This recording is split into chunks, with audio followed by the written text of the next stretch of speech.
Good afternoon. The committee will come to order. Without objection, the chair is authorized to declare recess at any time. Today, the Rules Committee is convening to consider H.R. 1968, H.R. 1156, and H.J. Res. 25. First on the docket is H.R. 1968, the Full Year Continuing Appropriations and Extensions Act 2025. This legislation helps avoid the government shutting down and allows us to continue our work and service to the American people. The House must act to avoid a needless shutdown that serves no purpose. By doing so, this body can put its focus and attention on the next appropriations process. Our work must continue. Next, we'll turn to H.R. 1156, the Pandemic Unemployment Fraud Enforcement Act, a must-pass piece of legislation that Congress has a duty to address here and now.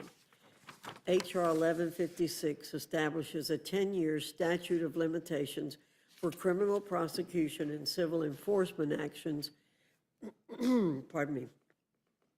related to fraudulent unemployment claims funded by federal pandemic unemployment programs that were created via the CARES Act.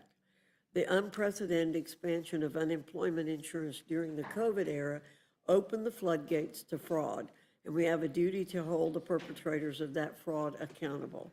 American taxpayers are counting on us to do the right thing and right this wrong that has gone unconfronted for many years. I invite our Democrat colleagues to join us in doing the right thing for the right reason and pass this legislation, and to put aside whatever grievances they may harbor towards an administration that the American people entrusted to be their voice. It's a worthwhile opportunity and one that you do not want to miss. Finally, we'll turn to H.J. Res. 25, a Congressional Review Act resolution that overturns another imprudent midnight rule issued by the Biden administration that targets decentralized finance brokers and threatens the viability of the digital asset ecosystem. This rule was issued a mere 2 days after Christmas, a belated and unwelcome gift that absolutely nobody asked for or wanted. It is akin to a decaying and outdated tin of fruitcake. In addition to being stridently unconstitutional, this rule is in direct violation of the Administrative Procedures Act and yields excessive latitude to the IRS to exceed its authority as usual. And when the Senate passed a similar version of this bill last week, 18 Democrats joined Republicans in voting for it. It is a truly bipartisan piece of legislation. With that, I look forward to today's discussion, and I now yield to the ranking member, Mr. McGovern, for any comments he wishes to make. Well, thank you, Madam Chair. We stand just 4 days away from a government shutdown. So let's be crystal clear about who's running the show here, because some of my Republican colleagues seem confused. Republicans run the House. Republicans run the Senate. And the White House is a Republican-run circus led by Elon Musk and Donald Trump. You guys talk about winning by a landslide. You talk about having a mandate. Well, that makes this very simple. If the government shuts down, there is no mystery about who's to blame. No excuses, no spin. It will be because Republican dysfunction and Republican extremism got in the way. And if we are being really honest here, Republicans have been trying to shut the government down since Trump took over. Trump's Office of Management and Budget tried to do that last month by unilaterally freezing all federal spending. When the American people pushed back, Republicans realized they had shut it down. Republicans realized they had to shut it down more covertly. That's when Trump gave Elon Musk and Doge unprecedented power to sabotage the federal government, letting them hack into agencies and dismiss thousands of critical federal workers. And now it seems like you all just want to shut the government down the old-fashioned way by not doing your job and failing to fully fund it. The continuing resolution in front of us today is just more of the same. You're trying to gut programs people rely on so you can give more handouts to billionaires. I mean, this CR goes after support for our veterans. We know veterans have been fired through Doge's purges. And we know that Republicans want to fire some 80,000 people who help take care of veterans. Now Republicans are using this CR to gut funds for veterans exposed to burn pits, Agent Orange, and other toxic substances. Another big middle finger to veterans. Republicans have already fired Social Security Administration workers. This CR would make it easier to fire more of them, meaning that when seniors call for help with their Social Security check, they're going to have to wait even longer to get a real person on the other end to help them out. And I can't believe it, but this bill defunds police. This bill takes away from law enforcement, firefighters, and EMTs in D.C. Wild, coming from the party that couldn't resist meddling in D.C.'s local laws last Congress under the guise of concern for public safety and homelessness in the city. You know, the way Republicans treat the district is not only disrespectful, it's just plain rotten, and we'll be talking more about that later on. Some of the things in this bill are just so stupid and irresponsible. Giving Trump the tools to dismantle NOAA right before we head into another hurricane season. I mean, that's really smart. There are at least 22 instances where this bill sets program funding to zero. So please don't insult people's intelligence by calling this a clean CR. There's nothing clean about this. It's 99 pages, for God's sake. This is a sham, and it's the same sham Republicans have been pulling from day one, stealing from America to enrich themselves and their billionaire donors, looting from hardworking people to pad the pockets of ultra-rich 1% weirdos like Elon Musk. Again, this CR is not a clean CR. It is a hurtful bill that will impact everyday Americans. But that is the Republicans' choice to make. You run the House, you run the Senate, you run the executive. Republicans are in charge, and this is their CR. And if they shut down the government, it will be crystal clear for all to see who is to blame. No doubt in anyone's mind. If we shut down, it will be a Republican shutdown. I yield back. Thank you, Mr. McGovern. Without objection, any prepared statements that our witnesses may have will be included in the record. I now welcome our first panel, former chairman of the Rules Committee and now chairman of the Appropriations Committee, Mr. Cole, and Ranking Member DeLauro from the Committee on Appropriations. Your full statement will be submitted for the record. We ask you summarize your statement in 5 minutes. Chairman Cole, I welcome you on behalf of the whole committee to the Rules Committee again. Well, thank you very much, Sharon Fox. It's great to be with you again, and Ranking Member McGovern, certainly great to be with you as well, and certainly with all of my colleagues. And as a former member of this committee, it's a great pleasure for me to get the opportunity to come back. I thank you for your warm welcome, and I thank you for the invitation to testify today. I appear before you today on the full year Continuing Appropriations and Extensions Act for 2025. Today's measure presents a stark choice for members of this body. Before us are two roads, one that leads to a government shutdown and another better road that keeps the government open and operating. As we move toward a vote on the House floor on this bill, members must ask themselves which road they wish to take. Do they want to vote to keep the government open and operating for their constituents, or do they want to affirmatively vote to shut the government down? This is the choice which faces us today. Over the past year, the Appropriations Committee has worked diligently to complete our work on fiscal year 2025. We initially had a late start due to prior constraints, but that didn't stop us from taking quick action. Our markup process successfully delivered all 12 regular appropriations bills out of committee in a timely fashion. And before the end of the summer, this chamber passed 5 bills across the floor representing nearly 71% of all overall discretionary spending. Since our last funding extension, we've worked diligently to reach a bipartisan and bicameral deal on full year spending bills for FY25. Unfortunately, although we were close on the numbers, the minority has made additional demands on the legitimate exercise of executive authority in the appropriations process. These are demands that the minority would never accept for a Democratic president, nor are they provisions that President Trump would or should ever sign into law. This brings us to today. Despite our best efforts and despite the fact that Republicans never walked away from the negotiating table, we're now out of time. The House must move forward with a year-long continuing resolution. This outcome is not one that I wanted. However painful as it is, it's better than the alternative, which is a government shutdown. Congress has an obligation to our constituents and to the nation to keep the government open and operating. With today's measure, we achieve just that. Today's bill will fund the government through September 30th, the end of fiscal year 2025. It maintains the status quo, providing flat funding for the government and including only legitimate anomalies. We've accomplished these goals while also increasing money for the Department of Defense, fully funding the single largest pay raise for junior enlisted personnel in over 40 years. Importantly, today's bill also does not contain a single poison pill rider. It's a clean CR, fully funding our government. This includes our military and defense needs, support for our veterans, and critical services for our constituents like roads, parks, child care, water projects, infrastructure improvements, scientific research, job training, and countless others.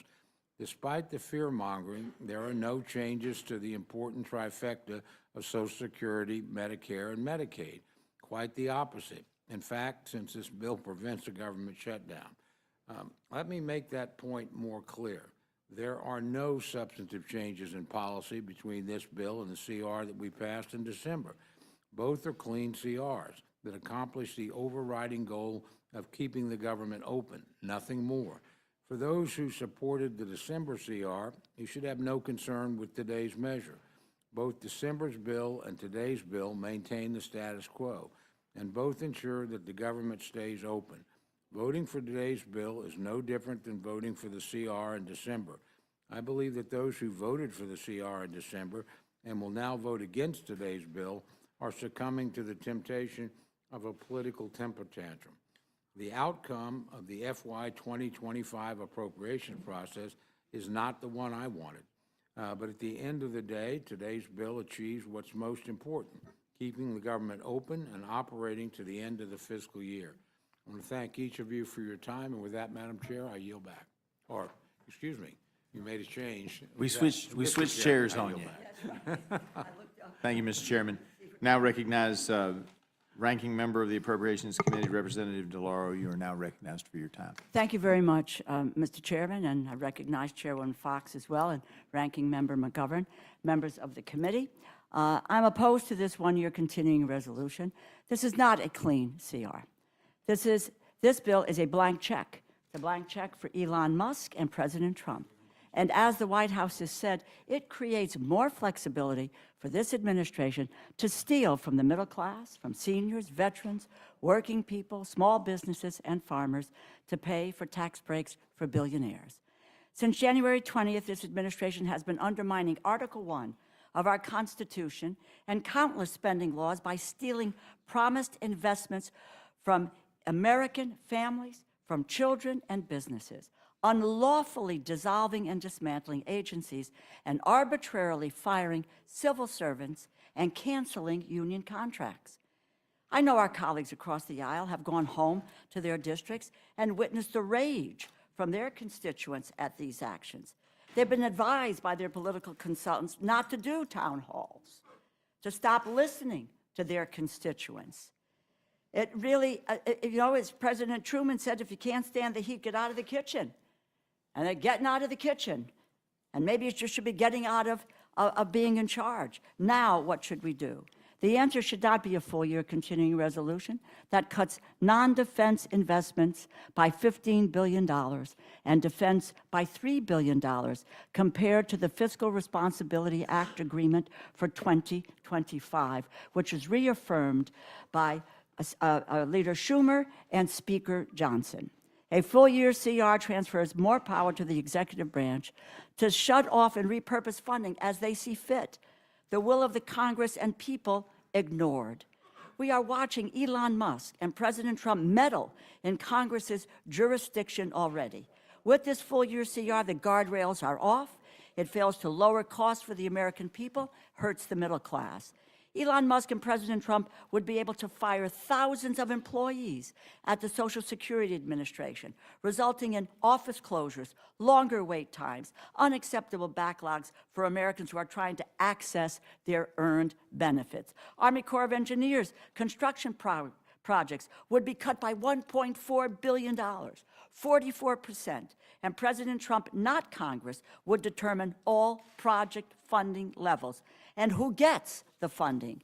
Instead of helping our communities address housing costs, the bill cuts rent subsidies by more than $700 million, leaving landlords to foot the bill or evict more than 32,000 households. High among the severe shortcomings of this bill are the broken promises to veterans. House Republicans wisely proposed $23 billion in advance funding for the Toxic Exposures Fund to care for veterans exposed to burn pits, Agent Orange, and other toxic substances in their own bill last summer.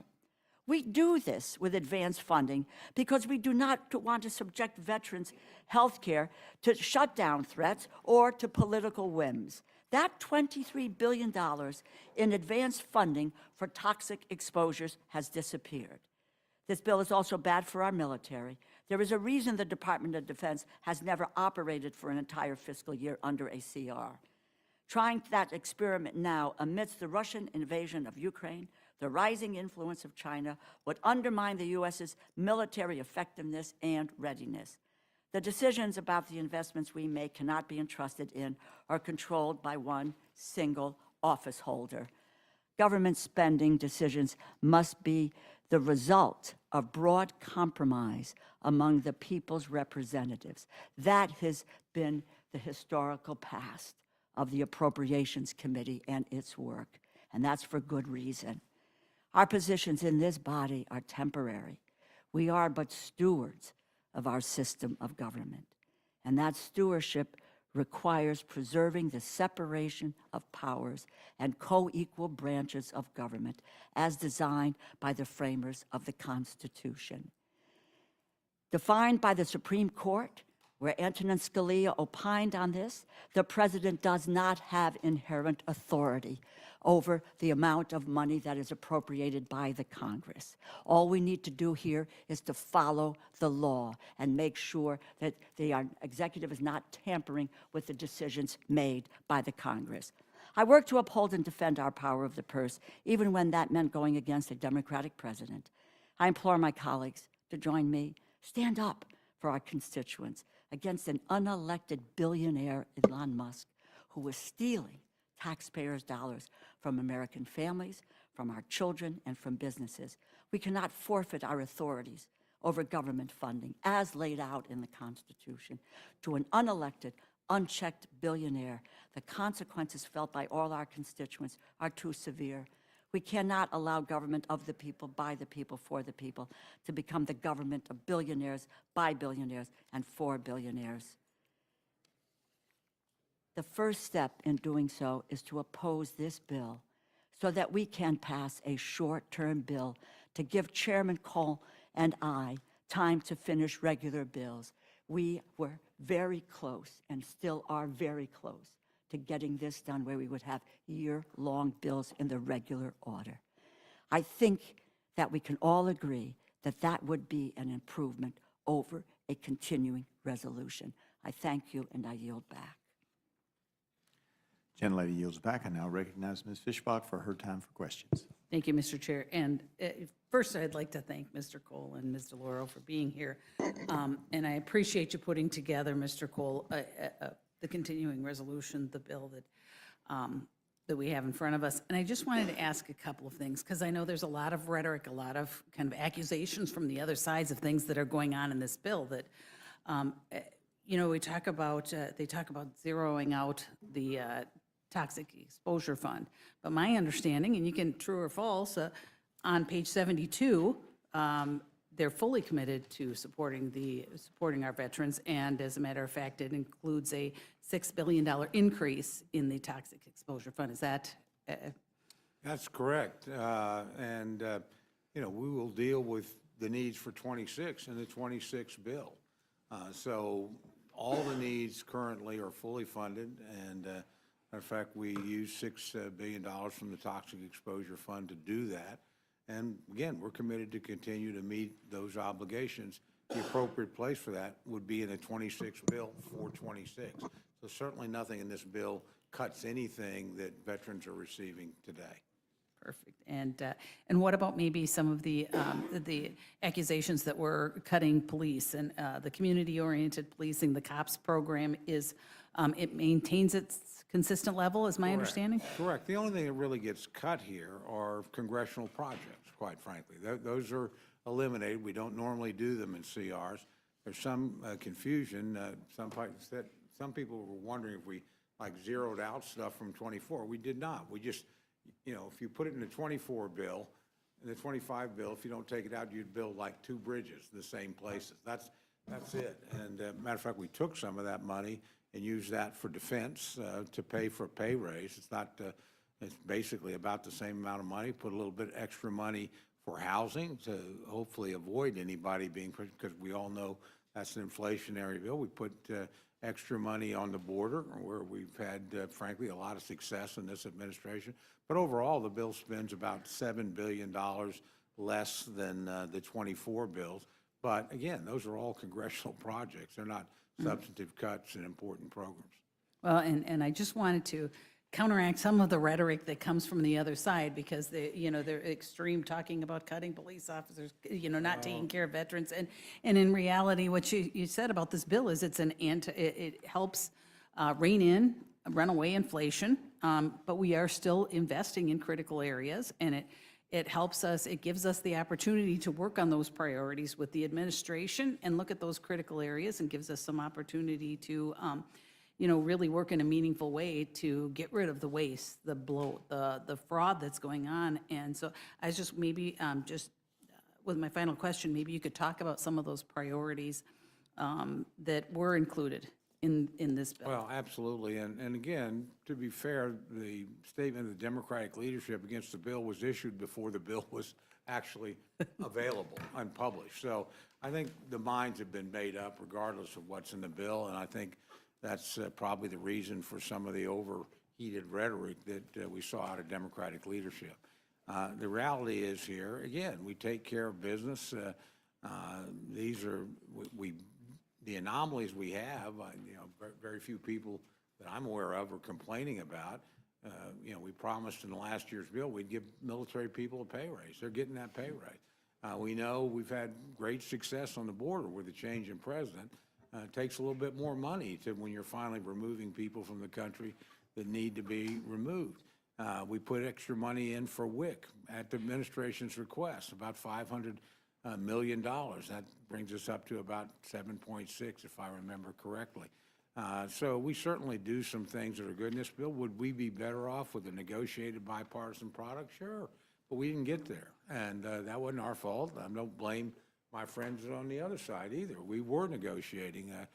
My friend, the ranking member, was absolutely right about that. But you get to the point where if you don't get this done now, then we'll go through a shutdown. And frankly, if you try to do it in bits and pieces, you'll trigger a 1% across-the-board cut. It's better to build the safety net, if you will, all the way to the end of the fiscal year and get us out of this cycle of having to vote for CRs every 2 to 4 weeks. Congress does have other things to do. It's got a lot on its plate this year, obviously, with the reconciliation package. You have other items that you're considering here that are pretty important, like being able to extend the time that we can prosecute people for fraud. None of those things happen if we don't get out of this sort of, knee-jerk every few week consideration. So this one slightly lowers overall spending, takes care of everything, has reasonable anomalies in there. For instance, last year's bill funded the inauguration. Well, why would we leave funding the inauguration in this year's bill? There's a lot of changes like that you just have to make, or you'd be literally flushing money down the toilet. Well, thank you, Mr. Cole, and I appreciate, and I'm just going to say it again. We fund the toxic exposure for the veterans, women, infants, and children. That's additional money, and the COPS grants. And so those are the things. I appreciate that you put together a solid bill, and that we'll have the opportunity to work on the full budget as we go I into had it. Mr. Cole. One point, just because, again, there's obvious confusion here. Look, if numbers come down because you take out congressional add-ons, that's not programmatic funding. That's not actually year-to-year funding.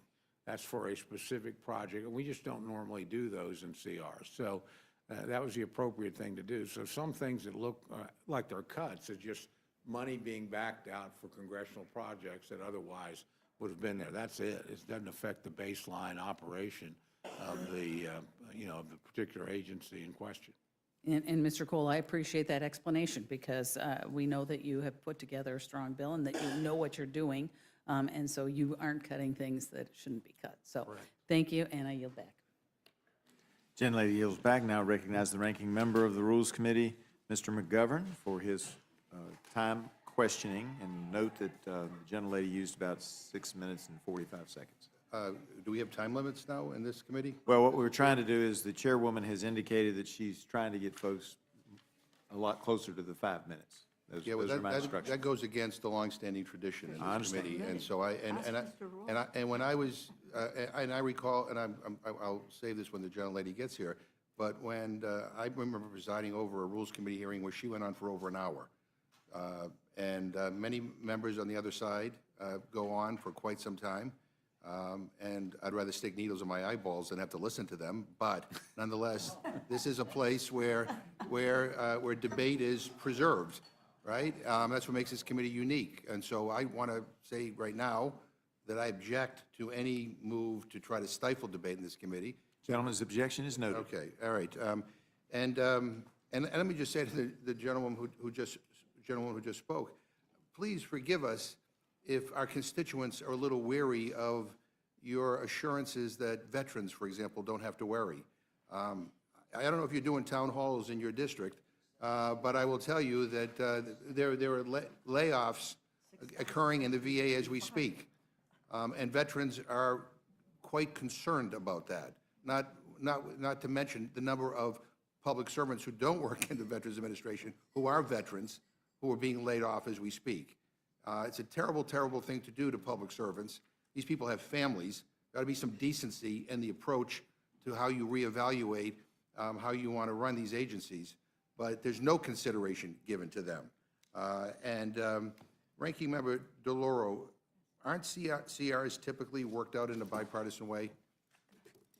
Really, that is what the most frustrating piece of this is all about. First of all, let me make one comment. 6,000 veterans have been fired. There is a memo that has emerged saying that another 80,000 were going to be fired. So veterans are wary. But one of the things that maybe some folks on this committee may not know about, people may not know about, is about advanced funding. And what we did with the veterans is to ensure that veterans' health care, because we all passed the PACT Act, bipartisan, all veterans exposed to toxic chemicals, burns, et cetera, you're going to get treated for that. And specifically in the bill, we said that the money would come out of mandatory funding. And I won't go into the deliberations, but we had a struggle to get the $6 billion in mandatory funding. And so we do advance funding so that the veterans are not at the whim of either side of the aisle here. We do the similar advance funding for Indian Health Services. We do that. And so why in the bill that the House Republicans put together at the outset had the $23 billion for veterans to guarantee it, and now it doesn't have it. So I really need to make that clear. Bipartisanship has been the hallmark. And I just say that to my friend from Oklahoma. For years, we could not get a labor HHS bill passed. We worked together, and we got it done. We got it done. For the first time in several years, we know how to hammer out the differences. And that is historic. It's not just about Chairman Cole and Ranking Member DeLauro, but in times past, we have seen People work through the process, that you come up with the top line. And we were that close to the top line. And so that the money can be allocated to the subcommittees, where then we hammer out. And you give some, you lose some. That is the name of the compromise of the bill and how it works. And it has worked. We were that close. And I will just say this, if the rug had not been pulled out from under because Elon Musk, the president, and Russ Vought, head of OMB, want a one-year continuing resolution. Why? Because it transfers the power of the spending, where it's directed, how it is directed, what the benefits are, what are the consequences if it doesn't go to the people that we represent. They want to control that process. And for one, as an appropriator, I don't want to see us. I want to see us determined, members, both sides, Democrats, Republicans, because the appropriations bill cannot pass without House and Senate, Democrats and Republicans saying yes. We make that determination. The president signs it, and it becomes the law of the land. That is appropriations. Let us not eviscerate the appropriations process in this building, because the human consequences to our constituents will suffer. So I take that to mean that you were not part of drafting this? No. Right, okay. Chairman Cole, can you explain what your bill does with respect to the District of Columbia's local funds? Yeah, mostly it's flat funding. The lower is mostly things like the inauguration, which obviously we wouldn't normally fund the next year. So there's not substantive changes at all in terms of what DC gets. But your own CR told DC that it was okay to spend at the levels proposed in their FY 2025 budget when you introduced it in September. And I understand from Ranking Member DeLauro that including the anomaly was non-controversial in the fall. You continued this authority in your second CR in December until March 14th. So why are we turning around today and revoking this authority when we're halfway through the year? Well, you know, it's time to move on. And again, we've not taken anything out of there that substantively that affects the day-to-day operation of municipal services here. Again, this is mostly things like, we don't have an inauguration again. Well, I think it's about more than the inauguration, and, I mean, there are plenty of other anomalies in the short-term CR here, more than 50 of them, and it looks like somebody made sure to include full-year provisions to include those partial year decisions. I see full-year provisions that extend shipbuilding authorities that you started in the CR1, provisions that include road building authorities in Arlington that you started in CR1, and even an anomaly to take care of a study at the Department of Labor that you started in September. Yet when it comes to DC, this bill kind of pulls the rug from under them after they did exactly what the first two CRs allowed them to do. And so I guess the question is, like, why?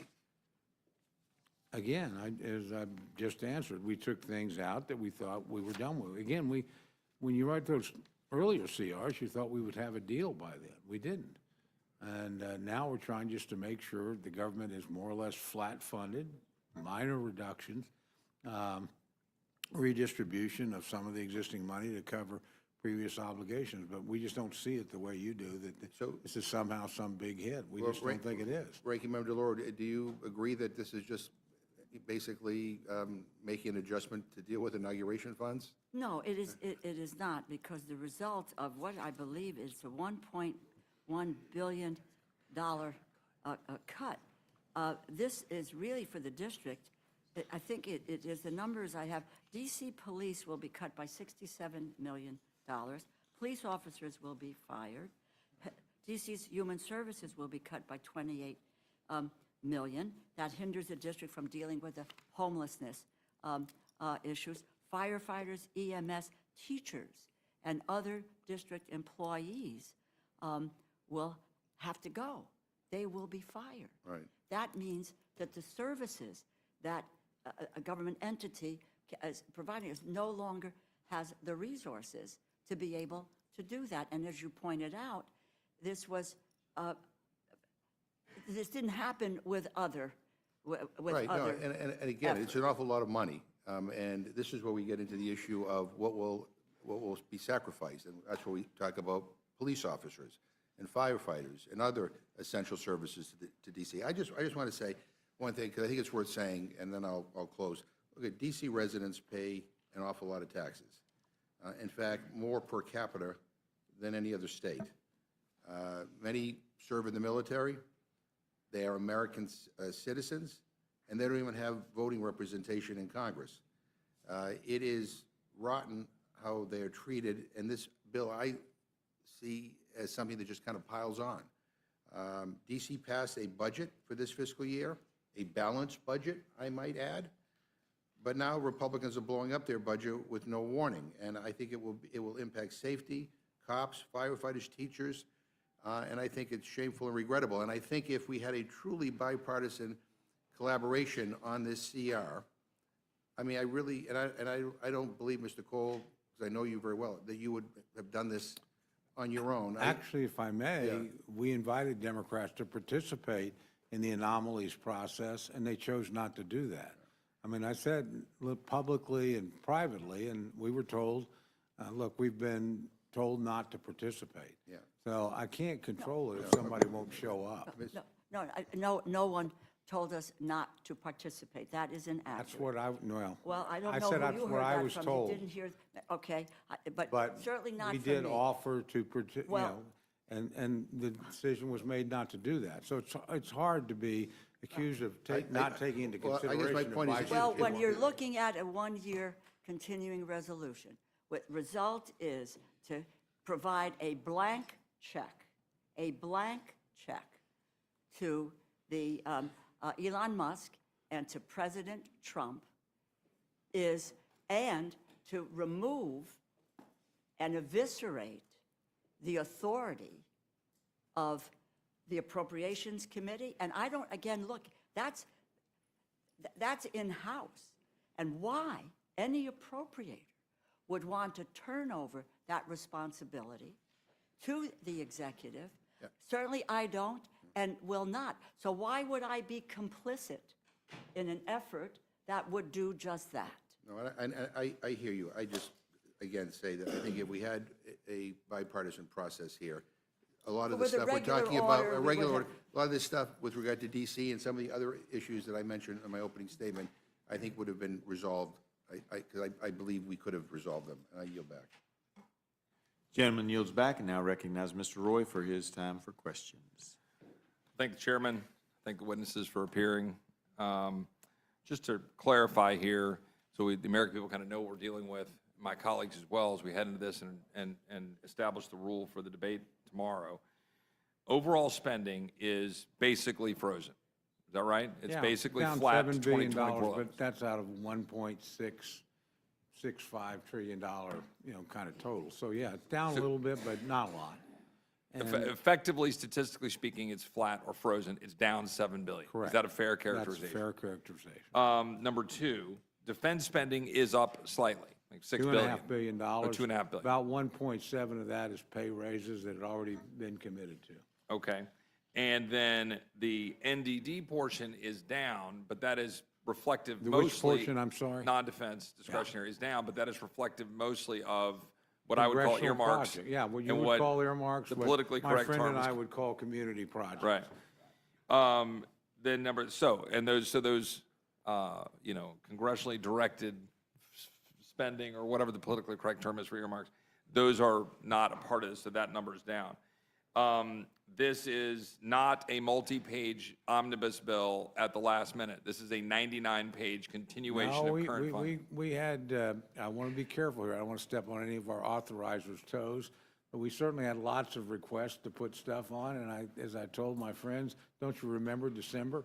There was only 130 pages in that CR and that disaster relief bill.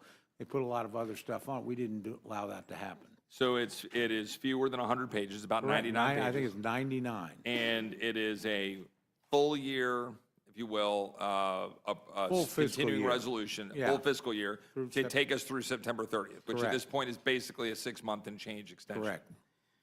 It is a it is also true, right, that we had the full 72 hours to review this text. It was Correct. released Saturday before we vote. It is also true that the veteran spending goes up, correct? Correct, There's additional funding for veterans. correct. It is also true that there's about $500 million, a little less than, in additional support for ICE. Is that correct? That's correct. And that is critically important at this moment while the president is trying to clean up what was a disastrous open border situation. It is also correct that air traffic control funding is up. Is that correct? That's correct. It is also true that crop insurance is extended. Is that That's correct? correct. In most categories. Yes. It is also true that as DOGE through Elon and those working with Elon, that they are identifying waste, fraud, and abuse and concerns in the spending process, whether it's duplicate Social Security numbers, whether it's extraordinary expenditures under USAID, such as a $32,000 transgender comic book in Peru, or a play in, I think, Ireland, or whatever. Go down the list of all these expenditures, that they're identifying these things, and then to the extent they have power through the executive branch, limiting those expenditures, or if you're, for example, the Secretary of State, ending certain contracts under USAID while they review that spending. And to the point of the ranking member, that all of this input that we're getting from that review, through the algorithms looking at the expenditures through Treasury, we'll be able to report it back to Congress. We'll be able to take that into account in the appropriations process for FY26, which we have now 6 months to complete. That's correct. You know, we thought it would be too soon to do anything like that. You haven't had a chance to verify or hear. And so the appropriate place would be the FY26 bills and/or a rescission package if that was the approach that the administration and Congress chose to, you know, use. And is it not true that we are well into that window in which we need to be moving quickly to achieve appropriations for FY26? Would the chairman of the Appropriations Committee agree that we're at that point where we need to be getting the budget from the administration, operating under our budget, and executing with the levels that you need to have in place for the appropriations process so that we can move to get, to the best of our ability, the 12 bills passed? Do you agree we should be moving on that with dispatch? I absolutely do. I would add, and I'd say this, and I said this when President Biden, any new administration has a hard time meeting the deadline to submit a budget, which is actually middle of February. So we're still waiting, and we have to have that. But we're waiting, we wait on every administration. They don't have an OMB director at that point. They don't have a Secretary of the Treasury. The president should have been able to count on full funding through September 30th of this year and not worry about that. But, you know, he didn't get that. He didn't get it in 2017 either. And I'm not casting stone, but that's a congressional bipartisan failure, in my view. If we'd had gotten our work done last year when we should have, we wouldn't be having this meeting here today. We'd had a budget that was already running through. So, and I can heap lots of blame. I will tell you, our committee did its work. It got all of its bills out in a timely fashion. We could have voted on all 12. We voted on, I think, 7. 5 of them passed. Most of the money got through. But Congress needs to get its act together. And again, I'm very critical of Congress on that, on both sides. The committee didn't fail. The product was ready to go to the floor. We just couldn't get them all to the floor and couldn't get them across the floor, quite frankly. And, you know, as disappointed as I am there, I will point out on the other side, we don't get to do things by ourselves in the House. There is a United States Senate. They didn't pass one appropriations bill last year. And as a matter of fact, if they'd passed one, we actually could have had a conference and could have opened up and dealt with all of them on that basis. But the Chairman Senate Cole, didn't kick out a single appropriations bill. and just to underscore that, this is really important. The House passed 5 appropriations bills in this cycle, FY25, last year, correct? Correct. The previous year, we passed 7, is that correct? And the Senate, under Democrat leadership, under each of those times, now obviously this fiscal year is now transitioned to Republican leadership, but we're only a mere, 6 weeks, 8, 8 weeks into that. So to be clear for the American people, we passed 5 bills and do we have all 12 out of committee? Yes. We had all 12 out of committee, 5 off the floor. We had all 12 out of committee the previous year. All 12 before the August break, too. Right. And we had all 12 the previous year, including 7 off the floor, correct? Correct. And did the Democrat-controlled Senate pass one single appropriations bill either time? You know, I can't remember the first if they passed one or not. I know they didn't last year. Okay. But I don't think they did, but I can't remember. Well, I think that's right, and I know I'm pushing up on time. I appreciate it. I think this is a responsible step forward, and I know, look, I've got some on my kind of more moderate flank and my conservative flank that have concerns, and a lot of people have said, well, you know, we're moving a full-year funding and continuing resolution. That's not how we should do business. Well, I think that the chairman of appropriations would agree. Absolutely. I would agree, right? That's not. We would like to have 12 appropriations bills, but we didn't get it done. And we didn't get it done in significant part because the Senate refused to pass a single appropriations bill. So here we are, and we're trying to clean up that mess. And now we can move forward with this bill, hold spending roughly flat, be able to advance the cause for our defense, be able to advance the cause to be able to move the appropriations bills for this year. Funding's up for veterans. We've got the extension in for crop insurance. We don't have any earmarks in there for better or worse. Some of us think that's a good thing, some less so. And we've got a reduction, to the best of my understanding, in some of the IRS expansion, a lot of things that are priorities. I think this is a big step forward, and we should now focus on FY26 and get the appropriations bill, and I appreciate the testimony of the gentleman. Thing I would add, if I may. Yep. We don't do this, it shuts down. You tell me how that's better. Yeah, whatever your individual concerns are here or there in the bill, fair enough. But you tell me how a government shutdown, for no purpose at all, to achieve no objective that I can see, is better for the American people. I just think it's not. And to that end, I would like unanimous consent to insert into the record, article in the Hill, Democrats step up talk about using shutdown as leverage against Trump with respect to Elon and Doge. Another article quoting one of our colleagues, Democrat from New York, quoted, the Senate Democrats don't have the gumption to do what is necessary at this moment. I believe the House Democrats will, in the same context of the same article. Another article talking about the importance of using shutdown to try to force change among Elon. Without objection, I yield back. documents are admitted. The gentleman yields back and now recognize Ms. Scanlon for her time to question. Thank you, and I'll yield some time to Mr. McGovern. I think maybe you guys need to take a refresher course in arithmetic. Last time I checked, you have the majority in the House and in the Senate, and you control the White House. The idea that somehow Democrats have the responsibility to pass a CR or any bill, quite frankly, where we don't have any input on, I think is ridiculous. I mean, you run around bragging about this big mandate. Well, put on your mandate pants and pass whatever you want to do. And I think you probably will have the votes, because even the so-called principled conservatives who don't like CRs, I think they're suffering from a case of Victoria Sparks syndrome, where on Monday they're a hard no, and then on Tuesday they're a hard yes. They'll cave. So, but the idea that somehow being in charge means that you don't have to take the responsibility of running this place is absurd. And I thank the gentlelady for yielding. Thank you. Look, for the past year and a half, House Republicans have struggled to pass any appropriations bills, rather than negotiating with Democrats and independents and reaching an agreement in the middle where most Americans are. House Republicans have repeatedly chosen to negotiate only with their most radical colleagues, those who are intent upon imposing their own extremist views on the American public. And as a result, most of this year's appropriations bills failed to pass the House, and none passed the Senate. So here we are, almost halfway through fiscal year 2025, and Republicans have now given up on trying to pass the 2025 appropriation bills at all. And instead, they're trying to kick the can down the road yet again. But once again, they failed to do the difficult bipartisan work necessary to produce a budget that works for all of the American people. They've refused to negotiate with Democrats to craft bills that can gain votes from across the political spectrum and serve the American people as a whole. Instead, they are seeking to avert a funding crisis of their own making with a bill which they are deceptively calling a continuing resolution. A true, clean continuing resolution would continue spending at current levels, not reduce non-defense spending by $13 billion. A truly clean CR could pass today, probably with 350 members voting yes.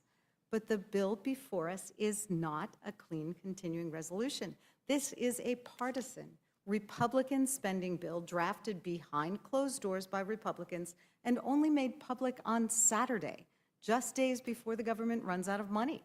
This partisan Republican bill makes drastic cuts and reallocations to important federal programs, including health care benefits for veterans who've been exposed to burn pits or Agent Orange, low-income housing, food and agricultural inspections, funding for election security, and critical government services in our nation's capital.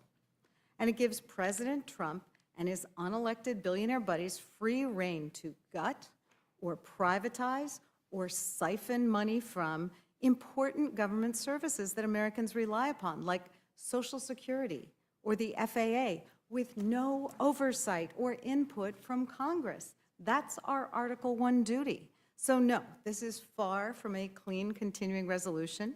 Republicans are trying to force through what is essentially a Republican FY 2025 appropriations bill filled with cuts and policy changes while abandoning Congress's responsibility to decide how and why to spend taxpayer dollars. Republicans made no attempt to discuss this bill with Democrats, and they refused to negotiate its contents.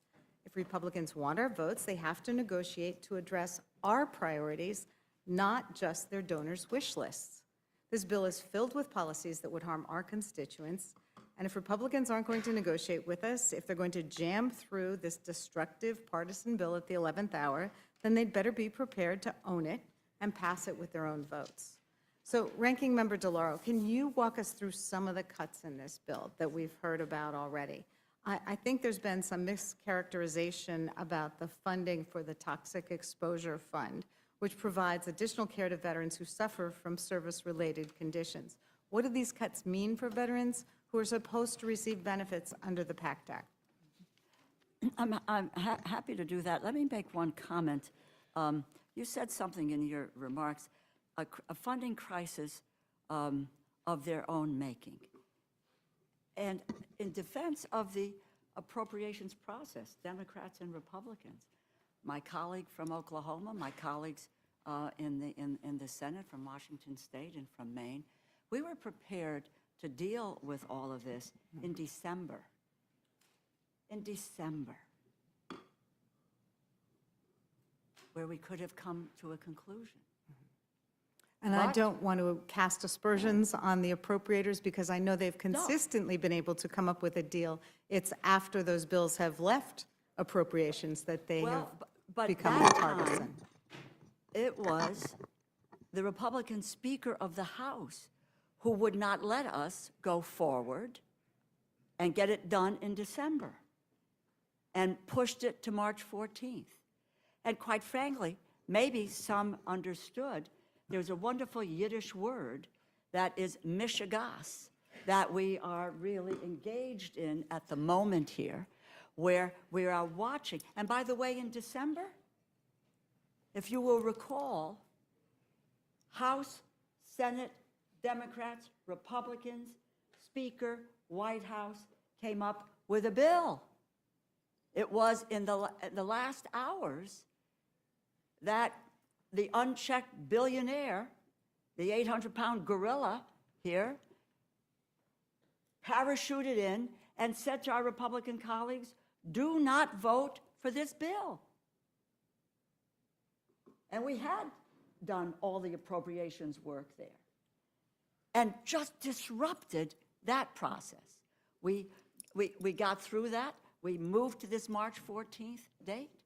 And here we are, very close to having someplace. And then again, because people view this one-year CR as license. And to my colleague, Mr. Roy, I believe said at some point today that this CR would encourage this administration to keep impounding. And you know what impounding is? It is stealing the money, taxpayers' dollars, from our constituents. Taxpayers' dollars that have already been appropriated and signed into law by the President of the United States. There may be some people who need to get that little booklet that we give our kids that says how a bill becomes law. It's not just a suggestion, it is a law, and we're flying in the face of that effort. Some of the things that really, that I've talked about, let me just talk about look, fails to lower the cost of housing. We've talked about Social Security, and we're talking about 7,000 people being let go from Social Security. The Army Corps of Engineers, again, construction projects would be cut by $1.4 billion, 44%. And again, the president, not the Congress, would determine all the project funding levels and who gets the funding. Housing, as I mentioned, cuts rent subsidies by more than $700 million, leaving landlords to foot the bill, evict more than 32,000 households. We've talked all about veterans, and you know, the defense, if you talk to the defense community, they have their hair on fire as a result of looking at a one-year-long continuing resolution. And let me mention defense for a moment. You know, the facts are that we went into negotiations in looking at defense and non-defense and saying the top line had to really measure what the agreement was in the Fiscal Responsibility Act as reaffirmed and voted on by the Speaker of the House and the leader in the Senate. If you look at that 1%, in terms of the 2025 negotiations, it winds up being a $15 billion cut to non-defense and a $3 billion cut to defense. It's because you have to look at it in juxtaposition against the negotiations that we went into on this effort. 1%. That's what the Fiscal Responsibility Act told us to do. This body and the leadership of this body reaffirmed that, and that has been pulled back. So, in fact, there is a cut to non-defense, and in fact, there is a cut to defense as well. And there are many others. I've got a 5-page document that goes through chapter and verse of every area that has been cut short, including the NIH, including food programs, including disaster relief. I got disaster relief. We were supposed to give them $10 billion in December, which we didn't do. And now we've already started having floods and hurricanes, and the money isn't going to be there for people who lost their homes or lost their businesses. I won't go through the entire list. I don't have time to do that, nor will I be given the time to do it. Thank you, Ranking Member. You addressed many of the cuts that my constituents have expressed concern about, including cutting $700 million in housing assistance, the failure to fund the Toxic Exposure Fund, the cuts to employees at the VA, and the cuts of $1.4 billion from the Army Corps of Engineers. And you did mention that impounding money violates the terms of how bills are passed. It also violates the Constitution.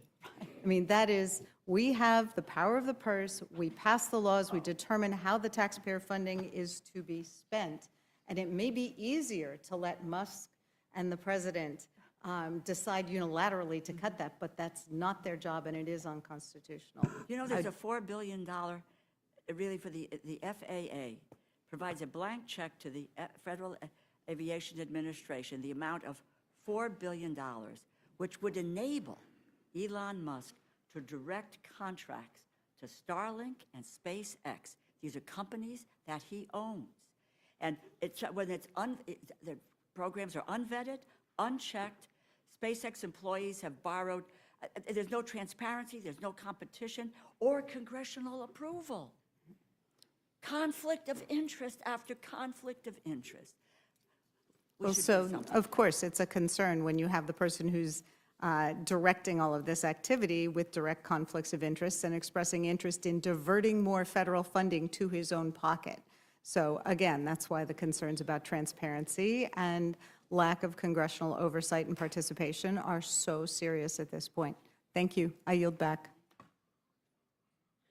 Thank you, Ms. Scanlon. Mr. Langworthy, you're recognized. Well, thank you very much, Madam Chair, Chairman Cole. Welcome back to the Rules Committee. I want to also thank the Ranking Rizzler for joining us here. I want to salute you for your work on this. I know you wanted the appropriations process to work the way it was intended, but the CR, I think, is a very sound one. It's not where I think we all wanted to get to, but it will keep the government open and functional.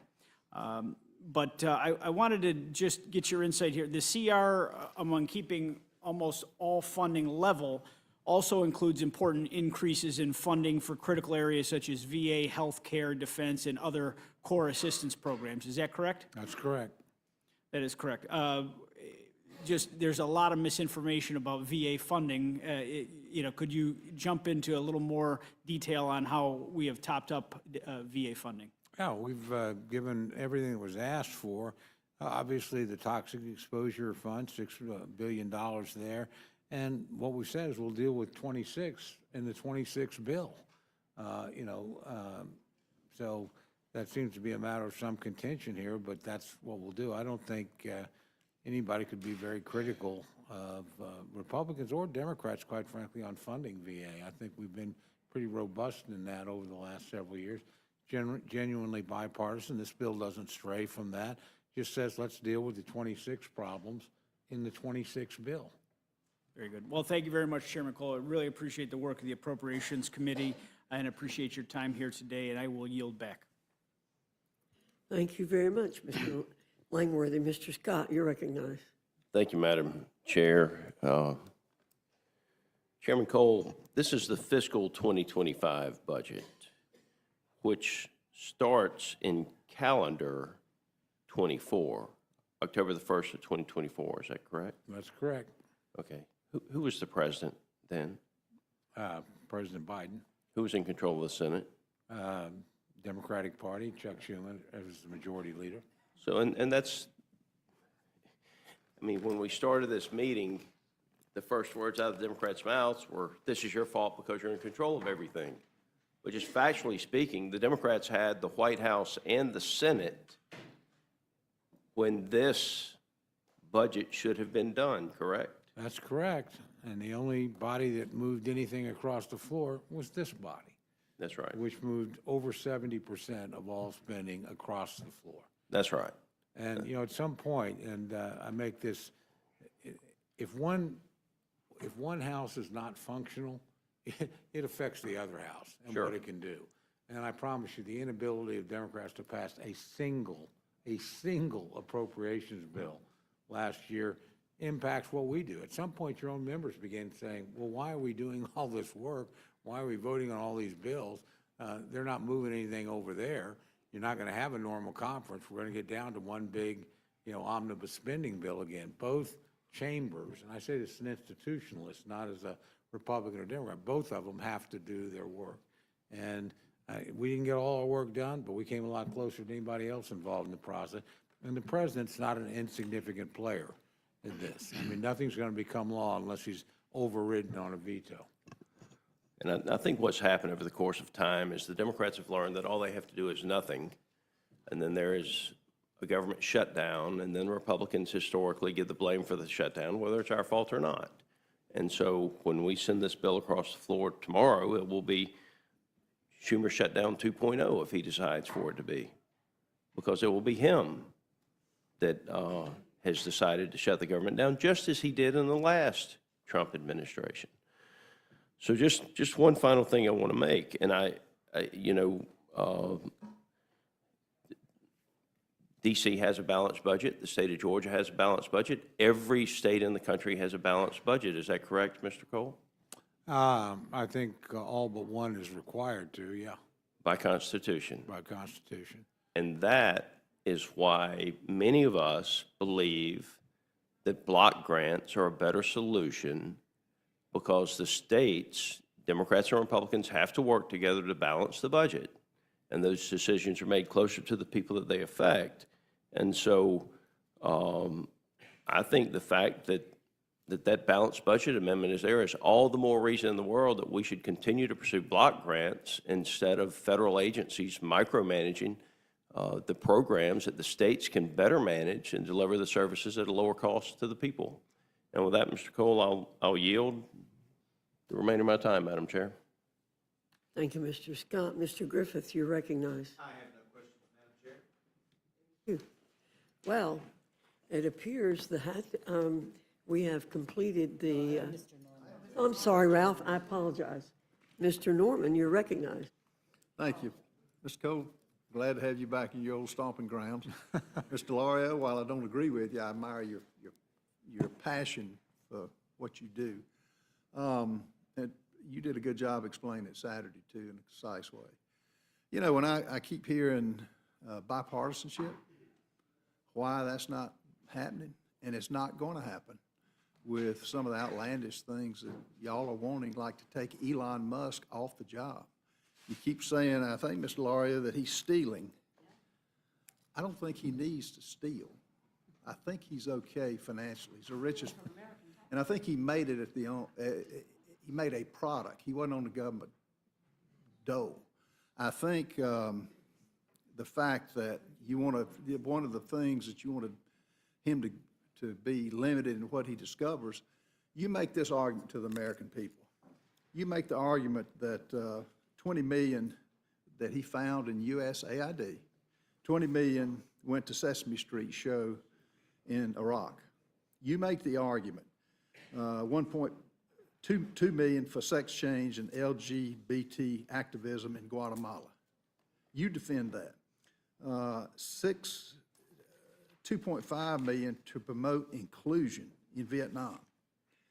16.8 million for a separate inclusion group in Vietnam. 20 million for a group related to a key player in the Russian impeachment hoax. 1.1 million to an American LGBT group. 500,000 to Politico. You make that argument. The American people are going to be the final judge of what he's finding. And thank God we've got somebody that's willing to do that. Now, Mr. McGovern mentioned there was a mandate. There was a mandate.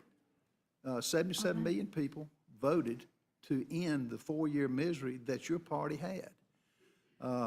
77 million people voted with their went to the polls. You kept saying, you know, you can have your own opinions, but you can't have your own facts. No, I got facts. The military is being funded, an additional $6 billion, I think, in it. Chairman That's for Cole. veterans, that's the shortfall. $2.5 billion. So if that's the case, if the veterans are so upset, why is the enrollment up astronomically from what Joe Biden did to this country? With veterans, they were demoralized. Why? You talking about bipartisan? Was it bipartisan when he opened the gates to let everybody from every country in? And I'll say this, it was despicable what happened on the House floor in the State of the Union. For y'all not to stand for a cancer patient of a child, for you not to stand for a mother whose child was raped and killed, that defies logic. And the American people got a front and center stage view of what the Democrat Party has become. And it's really sad, to be honest with you. Mr. Norman, may I just very quickly Don't respond? filibuster. No Just ask. filibuster, no. I would just say to you that I believe that, I think you'd have to agree that Elon Musk has, and I just know one, $7 billion tied up in China for Tesla. He's got millions of contracts with China and in other places. Okay. And listen, but it is Okay, the go Fox. over these. It It's is- just one. No, I'm just saying, look, you can differ. We can differ on that. Why would any of us want a unelected individual with serious conflicts of interest with the federal government writ large? Starlink. I'm reclaiming my time. Well, 'cause okay. we've got- Well, you don't want to you listen to made- the you made your- facts. You made your The point. the But facts. he's not taking a salary. He's not stealing because he doesn't need to steal. But no, he's And the stealing fact that- taxpayers' I'm money. reclaiming my time, Mr. Lario. Taxpayers' I'll let money you- are being I'll let you talk. I'll let you Well, talk. I'd let, you know, But I I'm can not going to let respond. you, I get your, Thank you. Norman said he was reclaiming his time. and no one hears when we're talking over each other. I gave you time, but I'm not letting you filibuster. But all I'm saying is, Americans have had a front row seat to the damage you did for this country, and they made their case known, and they went to the polls.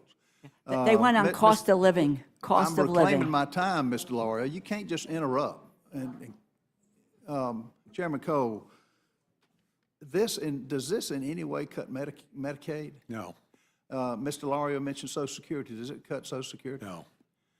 So We it's don't just deal with wrong. those things in appropriations other than their I didn't say that- administrative units. It's just wrong. They say we're going, well, maybe it was Ms. Scanlon. I don't know who said it, but the IRS agents that the Biden presidency was going to hire 87,000, he cut it by $20 million that went there, $20 billion that went to, I guess, take away the IRS agents that Correct. were. So, you know, it's sad we can't have bipartisanship, but until it changes with what's happened to you, is there any way this, and I don't like CRs, but this is a conservative CR at the right time, at the right place, and with what DOJ is identifying and letting, you know who's going to be the judge? The American people. They are. To stop the momentum now, I don't think is the right thing to do. This will pass with only Republican votes, I think.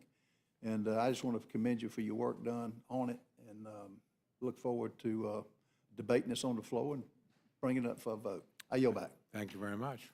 Ms. Leisure Fernandez, you're recognized. Thank you very much. And I noted that our a good colleague was reciting much of what we heard at the State of Union. I need to remember that the president started the joint address with a statement that he was the most successful president ever, with George Washington coming in second. So when a president starts a statement with that, then you can sort of guess as to how accurate the rest of the speech will be. And I thought that that was very interesting. I mean, he even complained about the transgenic mice as a problem. And we need to remember the transgenic mice is how we investigate cancers and other kind of research. So the failure to understand the science between some of the long lists that was also repeated here, I think is interesting to know. But we are on this budget, and I'm going to give you some time, Representative DeLauro, to respond to what you were not able to speak to with regards to some of this budget, and then I'll have a few questions for you. Thank you. I would just repeat that we have, we're all elected here. Our constituents make a determination of whether or not they think we're doing the right thing or the wrong thing. They just say, okay, we're going to elect you or we're going to find someone else. And they give you their trust to work on their behalf. That's, now, Elon Musk has not been elected. He has no authority. This DOGE is no department. It's a construct that people have come up with to give him full reign to trample the federal government. Mention Social Security. No, we don't deal with Social Security. We do deal with the administration of Social Security. 7,000 people are going to be let go from the Social Security Administration. I hope, Congressman Norman, that they do not close a Social Security office in your district, or that there are no wait lines in your district or in anybody's district. That, no, I've got this, no, you would not let me, please. I would love to, you have been responding. That is, and offices and Social Security offices are going to be closed all across this country. And I happen to know that individual members are writing to the administration saying, ooh, don't close my Social Security office. I don't want any wait times. I don't want any backlogs. Make sure that it doesn't happen in my backyard. That's happening all over this government. And a lot of Republicans are doing that because they're fearful. And I would just say, this election, you know what? I support election results. I am not an election denier, as so many people on the other side of the aisle have been election deniers. But this election was fought over the cost of living, people's ability to be able to pay their mortgages, put food on the table, and do all, and take care of their kids, make sure that they could pay their health care bills. Right. There hasn't been one policy that has been put forward by this current administration that deals with the cost of living for the American public. I apologize to my colleague in taking her Thank you, time. Ranking Member. And I think it really is important to focus on the fact that Musk and Trump and this dodgy committee have been trampling on Congress's power as well. You know, the firing of the federal workers, the, firing of the Social Security officers who have to process the checks. It takes people to do this work. The firing of the firefighters, the closing of the Head Start. Across our districts, people are mad. In fact, they're so mad in Republican districts. 6,000 veterans fired. The firing of the veterans. They're so mad that Republicans have been told don't hold town halls because your voters are too mad. And the courts are agreeing that it is Congress's power, not Musk, who's never been approved by the Senate, we have never had in our history, Congress seeming to roll over and give to an unelected billionaire this kind of power. We've never had it. No senatorial approval. He's not even been submitted. And what's scary is we have these 40 decisions so far. Courts all over the country, Republican-nominated judges say no. Musk can't do this, Trump can't do that. It's Congress's role to decide the power of the purse. And it's right here, Chair Cole, I know you know this really well because you believe in the process of appropriations. You and I have had these conversations. It's right here. All legislative powers herein granted shall be vested in a Congress of the United States. And it includes in here further on, that is the Congress who shall decide the funding, the levying of taxes, the revenue, how do we fund the general welfare? But what we've had is that Musk and Trump are doing it. And what a CR does, as I understand it, and this is what you've been trying to explain to everybody, is it gives up Congress's control. Because when you say 99 pages is great, what it means is it's only 99 pages, and you're not containing the instructions that Congress always does. A long bill is not bad because it explains what Congress wants. And we're not doing that now. You're giving away Congress's power for a whole year. And on the veterans, I think it is a problem when we don't advance fund the PACT Act.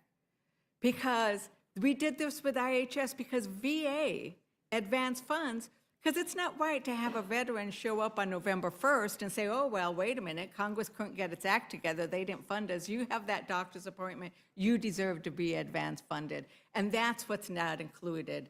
And you know why I'm so concerned about not including that $22.6 billion for the veterans? It's because the Trump administration keeps insulting our veterans. How dare his administration say that our veterans are not fit to serve, which is what they've said, right? And so they don't give us any kind of confidence that they will do it. Ranking Member DeLauro, do you agree that failing to do the advance funding is indeed a cut from the bipartisan tradition of funding the VA in advance? I would put it this way. It reneges on the promise to our veterans because we specifically, and again, voted in a bipartisan way on that PACT Act, and we specifically said that it was going to be mandatory funding.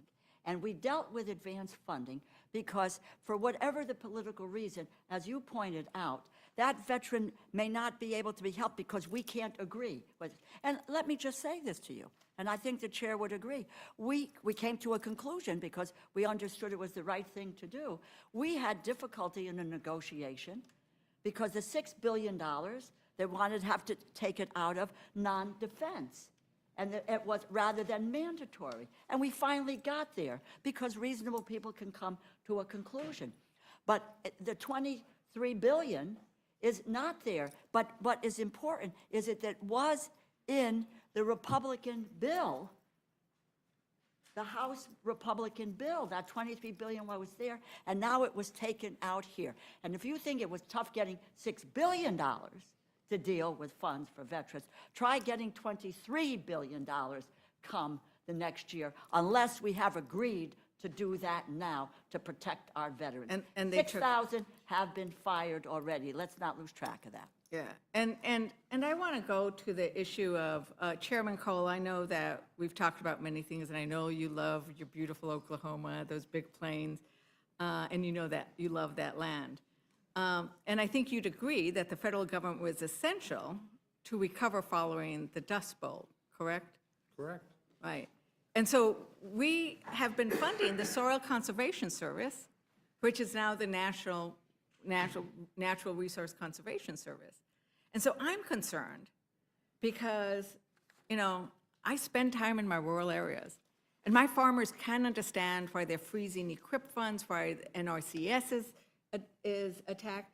And we are $30 million from the Natural Resources Conservation Service has been rescinded, and we're not restoring that. No, those are programs that were congressional mandated. Those were Congressionally mandated. community. No, excuse me, community projects. Those were the monies that were rescinded, not the base budget of the agency. Well, I have here Section 784 of the unobligated balances from You, prior year you will appropriations. find So I project still money think, after project money taken out, because otherwise you're paying for the same thing again. yeah. Those are congressional projects that aren't there now. So I think that there's two different ways in which the NRCS has been, the funds have been gone, as I understand it. There's the NRCS, the failure of rescissions in the community projects. But what they are is by not doing those community projects, but not investing in the projects that the Congress people, we are the closest to the people. And when we don't do those programs, we are failing in our obligation to our voters I would to have direct much funding. preferred a negotiated deal, but we're 4 days away from a shutdown. That's going to be a lot worse than any particular item you might disagree with in this. If you want to vote to shut down the government, feel free. You're going to have that opportunity come tomorrow. I'm going to vote to keep the government open. That's really the binary choice in front of us right now. So again, we can, and my friend is right, we leave us to negotiate, we generally can get there. But this has gone on a long time, and my friends brought up a lot of things that would restrict presidential power that we were not going to accept. We told you we were not going to accept it. We said that repeatedly, and we didn't. So, but at some point, you have to act. This is the time to act. You want to shut down the government, you have the opportunity to do it. I just don't think that's a smart thing to do. I think that the Republicans are in charge of the House, Senate, and the White House, so this Well, is their job to keep the government open. But I'm going to turn it over to a Don't ranking disagree with member. that, but we'll wait and see what the Senate does, because there has to be Democratic participation there. Saying we control the Senate as long as there's a filibuster, saying either side has complete control in the way that you do in the House, just not the case. So let's wait and see what happens. But again, a vote against this bill is a vote to shut down in 4 days, so. So I'll let ranking member DeLauro I would respond. just say is that's a political statement. But the fact of the matter is, right now, when there was the opportunity to get to that conclusion, and we know that we were almost there, and in fact that then the decision made by the Speaker, by Musk, and by Trump was, whoa, and Russ Vought, who is, a chief impounder of them all here, has said, oh, no, we do better. We do better with being able to direct and redirect money if we do a one-year-long CR. We could have, we could get there. We could do, if left us in a very short order, get that top line, deal with that, have a short-term CR, and finish it up and do one-year bills, which what they do, I'll speak frankly, yeah, they put guardrails on the spending. We say this is how the money is going to be spent, because with the Appropriations Committee, and we've hammered it out based on everybody's priorities, we hammer it out in those priorities. But that then now is being turned over to people who feel that they can that they can move forward in a way that is unfettered. And I might add, again, we could have concluded this in December. It was a political decision by the Speaker of the House to push it to March 14th. And this is now where we are. And we can do this, we can still do it. I don't ever give up hope of getting to dealing with a year-long bill that represents the priorities of each and every member of this body, of all 433, 34, if it's 35.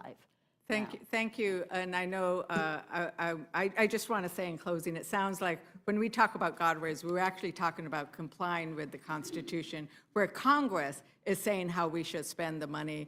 And just also in conclusion, if this election was about lowering the cost, is there anything in this bill that lowers the cost of housing? Thank you, and with that, I yield back. There is nothing in this bill that lowers the cost of housing. Thank you, Ms. Leisure Fernandez. Mr. Jack, you're recognized. Thank you, Madam Chairwoman. And Mr. Chairman, it's good to see you back at the Rules Committee. I'll start on a lighter note, asking if you miss serving on this distinguished committee. I do miss this. I miss my colleagues. I miss that splendid unused smoking room right next door. Yeah, no, it's a great committee, and you're all privileged to be part of it. I'm very happy I had the privilege of doing that. Well, I'd like to first associate myself with your comments as it results to the vote tomorrow. It's truly a binary choice. We're either funding the government or we're shutting it down. We all, 432 of us, given some of the vacancies, have that opportunity tomorrow. So I very much associate yourself with those comments and your framing. But if I could ask, in your opening comments, you mentioned that this continuing resolution is very similar to the CR passed 3 months ago in December. Is that a fair statement? That is a fair statement. And to the best of your recollection, did any Democrats vote against the CR in December? No, I think every single Democrat in both chambers voted for it. So to your point, just for the record, 196 Democrats voted for the CR in December, 1 voted present, 0 voted against it. So if I can ask you, Chairman Cole, why do you sense there's such fierce resistance now? Well, look, I'm not here to question anybody's motives, but I think a lot of this is political. I think a lot of it is a reaction in December, to be fair. President Trump wasn't president. So I think a lot of this is directed at him and disagreements they have with what I would consider a legitimate exercise of executive authority. But doesn't change the consequences here. I vote, tomorrow, a no vote on a bill shuts down the government. Pretty simple. And whatever your concerns are, I think what flows out of that for the American people, for whether our soldiers get paid in the field, our Border Patrol people get paid, our veterans get, well, we're advance funded, so we should be okay there. But the reality is, shutting down the government is not a good tactic, not a good thing, and I just hope members will think about that before they cast their votes tomorrow. Well, I'll just close with a note and a question. I happen to proudly represent more airline pilots than anybody else in our country. I'm very close to the Atlanta airport. My district extends down to Columbus, Georgia.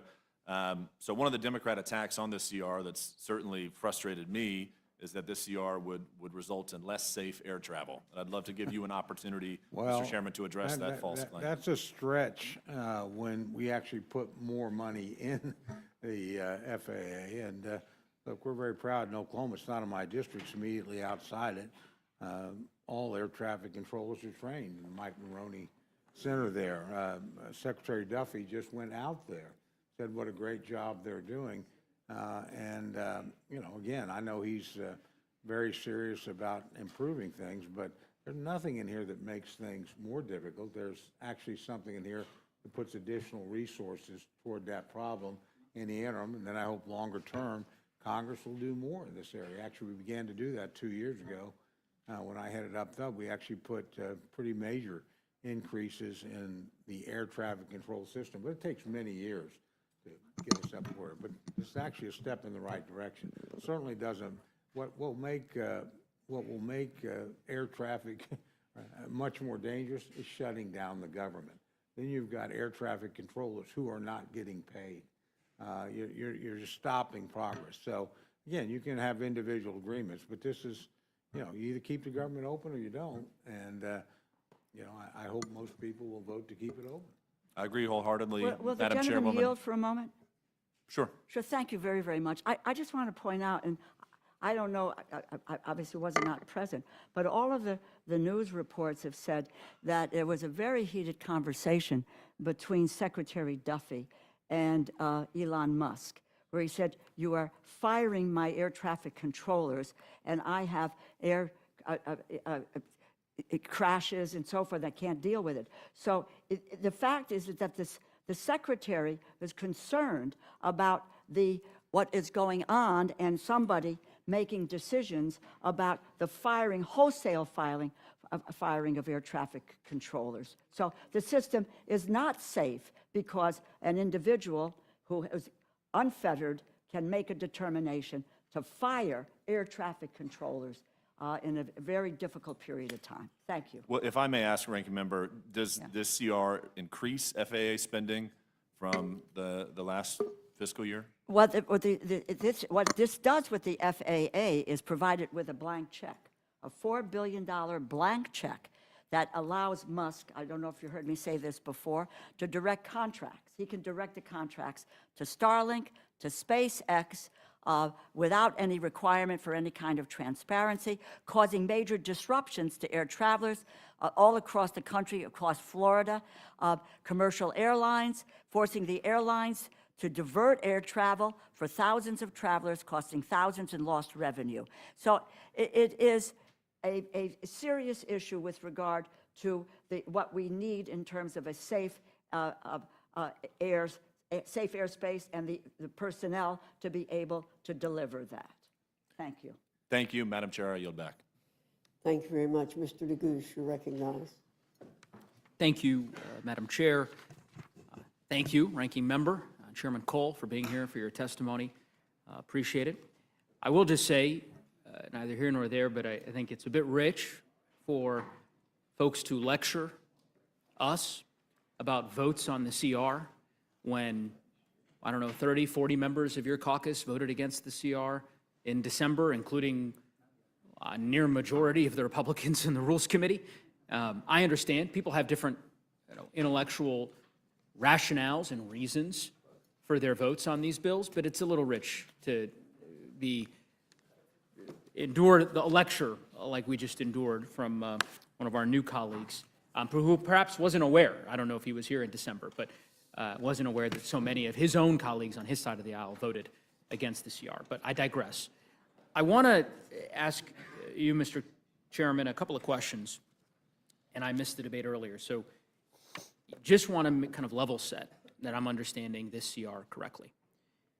The CR increases defense spending by $6 billion, that's right? No. It increases by about 2.5. $2.5 billion? Correct. Okay. And it cuts funding for non-defense programs and services by 13. Not for programs, for actually by, all the cuts are largely, and I do not enjoy saying this because I believe in them, but they're congressional projects. They're not programmatic funding. I'm not, I'm just trying to do a level set. Yeah. I'm no, trying to that's- well, understand, that's and what I think for I folks who are wanted paying you to attention. realize where the cuts were coming from. So whatever you want to call it, Okay. non-defense programs, non-defense Correct. spending is cut by roughly $13 billion. Correct. The CR does not include the $22.8 billion in FY26 advanced funding for the Toxic Exposure Fund. That's correct. We think that should be dealt with in the 26 bill. Got it, but it's not included in this bill. That's correct. Okay.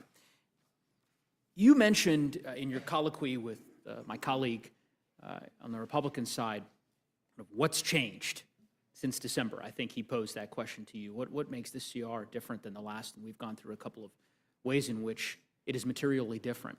But of course, what also has changed, as you well know, are the serious concerns that members on my side of the aisle, and I believe, if I'm not mistaken, some members on your side of the aisle, regarding the dismantling of federal agencies that the Trump administration has been engaged in and the purge of the federal workforce. And I take it you are concerned about some of that? Is that fair to say? No, I'm not concerned, not in this bill. When I have concerns, I express my concerns. Are you concerned about DOJ's activities more broadly? I'm sorry. Are you concerned about DOJ's activities more broadly? No, I'm really not. You're not I think- concerned? If I can answer the question. Sure. No, I mean, because I think most of these things will be reviewed by cabinet agencies and will be looked at. And I think a lot of this needed to be, honestly, a light shown. And I think Mr. Norman actually listed a number of things that. Here's why I ask, just simply. Okay. You were singing a very different tune a few days ago when DOJ announced that they apparently were shutting down multiple federal installations in your district. Correct. Shutting down the Office of Social Security, shutting down the National Weather Service, shutting down the Indian Tribal Health Service. Not in my district, but immediately outside. In the state of Oklahoma, correct. correct. And you were apparently very concerned about DOJ's activities in that regard, so concerned that you, according to what you tweeted out earlier this week, that you engaged the administration. I did. With your concerns. That sounds very different than what you said a moment ago, that you have no No. concerns, that you're just, this is just a spotlight, and that DOJ is doing important work. But of course, that doesn't apply when they're trying to shut down the Social Security office in your district, right? Correct. If I think they're right, look, when I was chairman of Labor H, we shut down a Job Corps center in my district. Sure. I'm the chairman. So which Social I could Security pretty offices? easily stop that. Which Social They Security actually- offices Can I should they shut finish down? my answer? Sure. In that case, I thought it was the right thing to do. Got it. I didn't like it. I'm a Job Corps supporter. I appreciate that. But that had underperformed for a lot of years. Now, at the end of the day, again, I think members, are free to advocate for what they believe, free to intervene, free to point out when somebody's wrong. So I'm In that I cases, am, I'm those excited cases, for I you. thought they were wrong, and I thought I was doing my I'm excited job. for you, Mr. Chairman, and the people of Oklahoma that you convinced Elon Musk to not shut down the Social Security office in your district. Which Social Security offices should be shut down? Because apparently they've pretend published to a list. know, Mr. Let me finish, Brian. I that's gave you how the I knew courtesy. there was one I'll target give you in the my courtesy. Let me finish my statement. Sure. They have published a list, at least as of last week, of 47 different offices, Social Security offices across the country that they intended to shut down. You have succeeded, and I look forward to hearing more about your advocacy in this regard, in saving the Social Security office in your district. And I'm just simply asking, should that same courtesy extend to your colleagues from Indiana and from Georgia and from Texas who sit on the dais? Why is that office any better than my colleagues, the Republican colleagues on this committee who have offices in their districts? If you contact and make your case, then it shouldn't. I mean, Who'd you contact? I contacted the relevant departments, actually. Did you talk to Mr. Musk? Who'd you talk to at We DOJ? visited with DOJ representatives as well. Did that include Mr. Musk? I'm just curious. No, not one-on-one. What does that mean, not one-on-one? No, I did not talk Okay, to all him. right, I'm just I talked curious. to the staff over there. at I mean, DOJ. maybe we can publish a guide for every member of Congress about what 24-year-old DOJ staffer members should call to save the Social Security office in their district the way that Chairman Cole did. That might be something that would be of benefit, I think, to millions of Americans and their elected representatives here in Washington. You get my point, Mr. Cole. This is no way to run a federal government.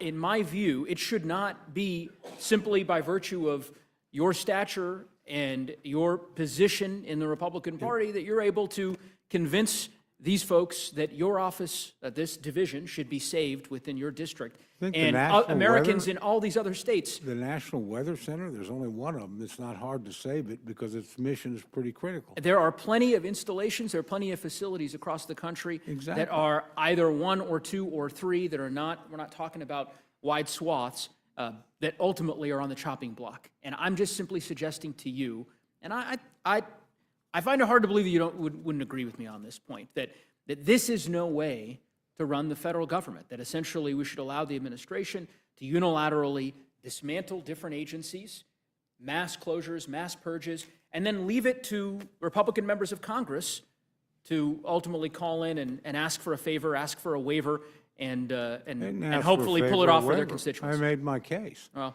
in any event, if that is the new way in which the federal government will operate, Nothing new I about fear it. for the precedent it You sets haven't been for here future during years, a but BRAC I'll digress. process or something like that. That happens all the time. Things get closed. I digress. People agree or disagree. I'm going to, I know the ranking member sounded like she wanted to expound upon that. I don't know if she would care to respond, but You know, when we talk about that we didn't do anything with police in the District of Columbia, we did. that is clear, that there is the $1.1 billion cuts police, fire, EMT services, et cetera. I was just fascinated all of a sudden that one satellite weather service, I believe if you take a look at Project 2025, it calls for the elimination of NOAA.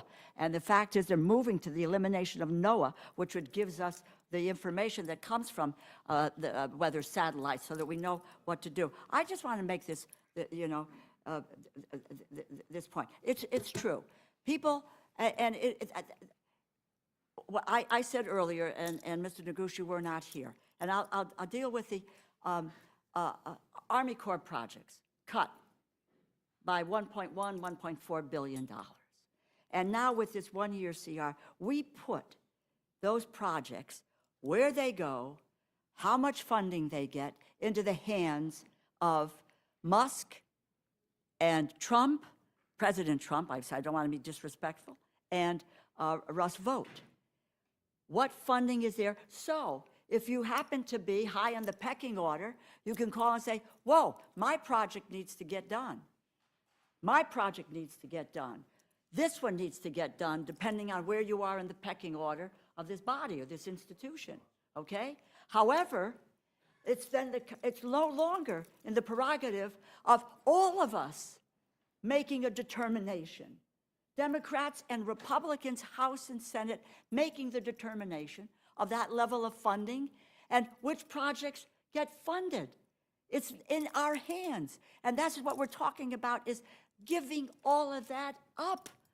Giving that up. Why? I don't get it. One more final comment. Look, I say to my Republican colleagues, if you want to send legislative proposals to the Congress for deliberation, go ahead. Then members can vote whether they want to shutter offices or they want to cut funding. It is really unlawful to do this unilaterally, and that is what is happening here. That is what Musk and President Trump are doing. It is unilateral. We should be so strong to stand up and say no, no. And in terms of shutting the government down, if you don't want to negotiate, if the speaker says, no, it's this way or the highway, then that makes it where the shutdown decision is made, not on the other side of the aisle. Yeah. I couldn't agree more with the ranking member, and I would just simply say we live in a constitutional republic in which the American people elect representatives to this body to make decisions with respect to funding the government. And the notion that now members are left to petition unnamed new special government employees in a new Department of Governmental Efficiency to decide whether or not a Social Security office is going to stay open in their district, to decide whether or not the National Weather Service, which has a facility in my district, whether NOAA, which has a large facility in my district, will be on the chopping block. That is not, in my view, consistent with, of course, past precedent, but fundamentally the spirit of the Constitution and the separation of powers. And I think it's unfortunate and deeply disheartening that so many of my colleagues on the other side of the aisle, I think, have taken what is very clearly a short-sighted view, and this assumption that their majorities and the political winds being what they are, that will last forever.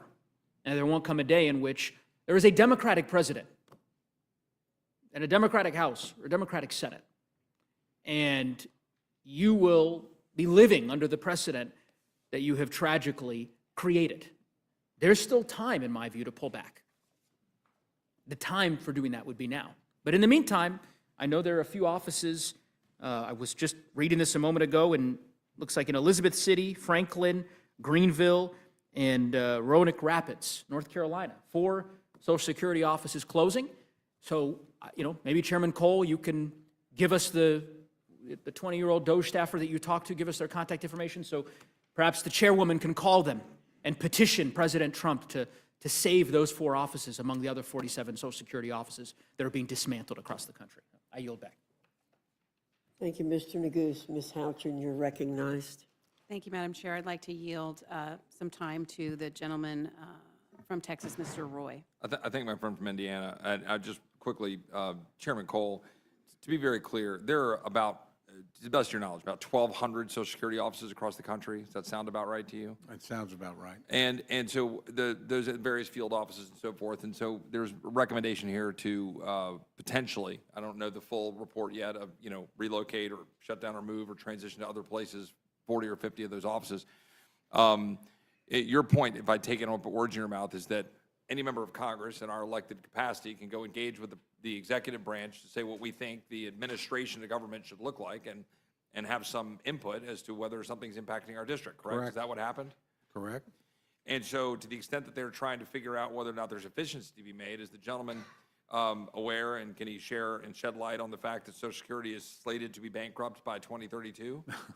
I certainly can. I mean, sadly, and this is something probably my ranking member and I do agree on, most people think we're the big spenders around here. We have, in 1981, when our mutual colleague, the Dean of the House, Hal Rogers, arrived here, the Appropriations Committee appropriated 45% of the budget, 9.8% of the gross national product.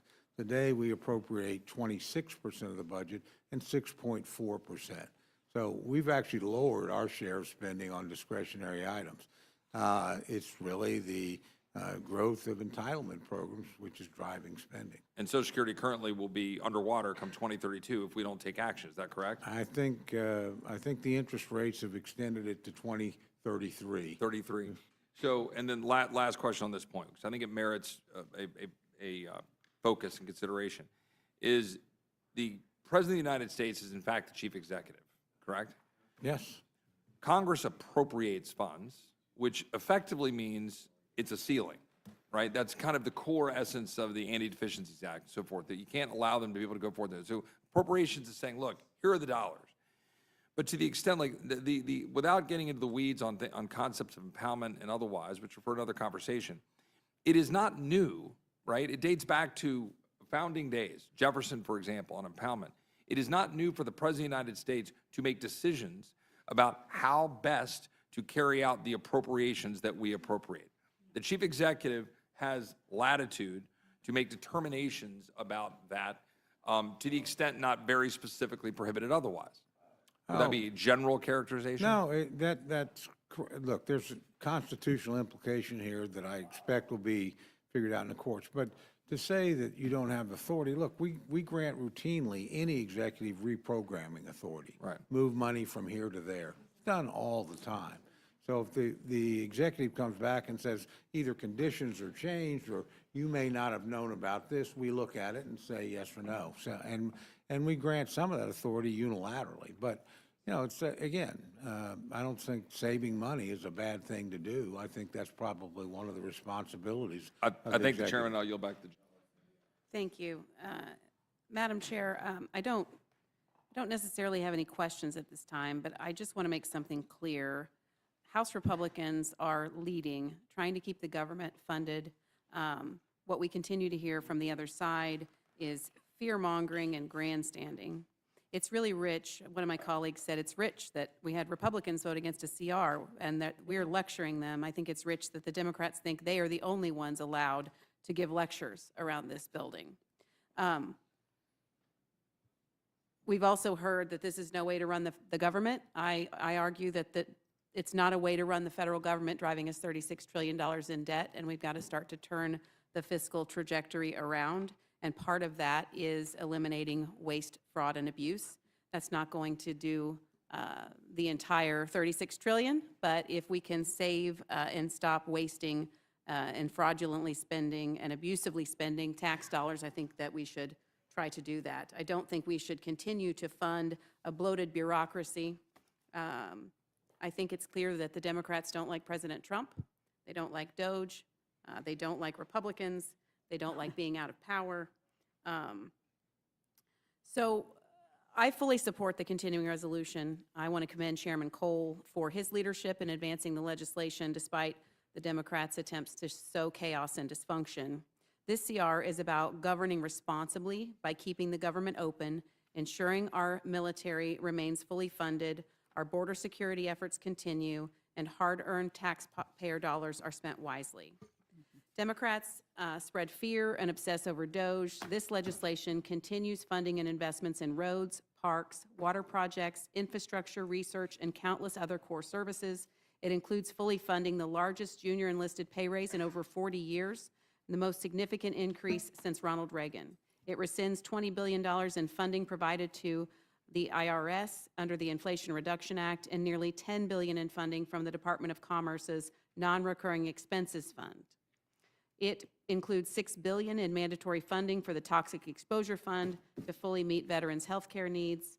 It provides $425 million for the Commodity Supplemental Food Program to deliver food packages to low-income senior adults, and $7.6 billion for the Supplemental Nutrition Program for women, infants, and children, as requested by the administration.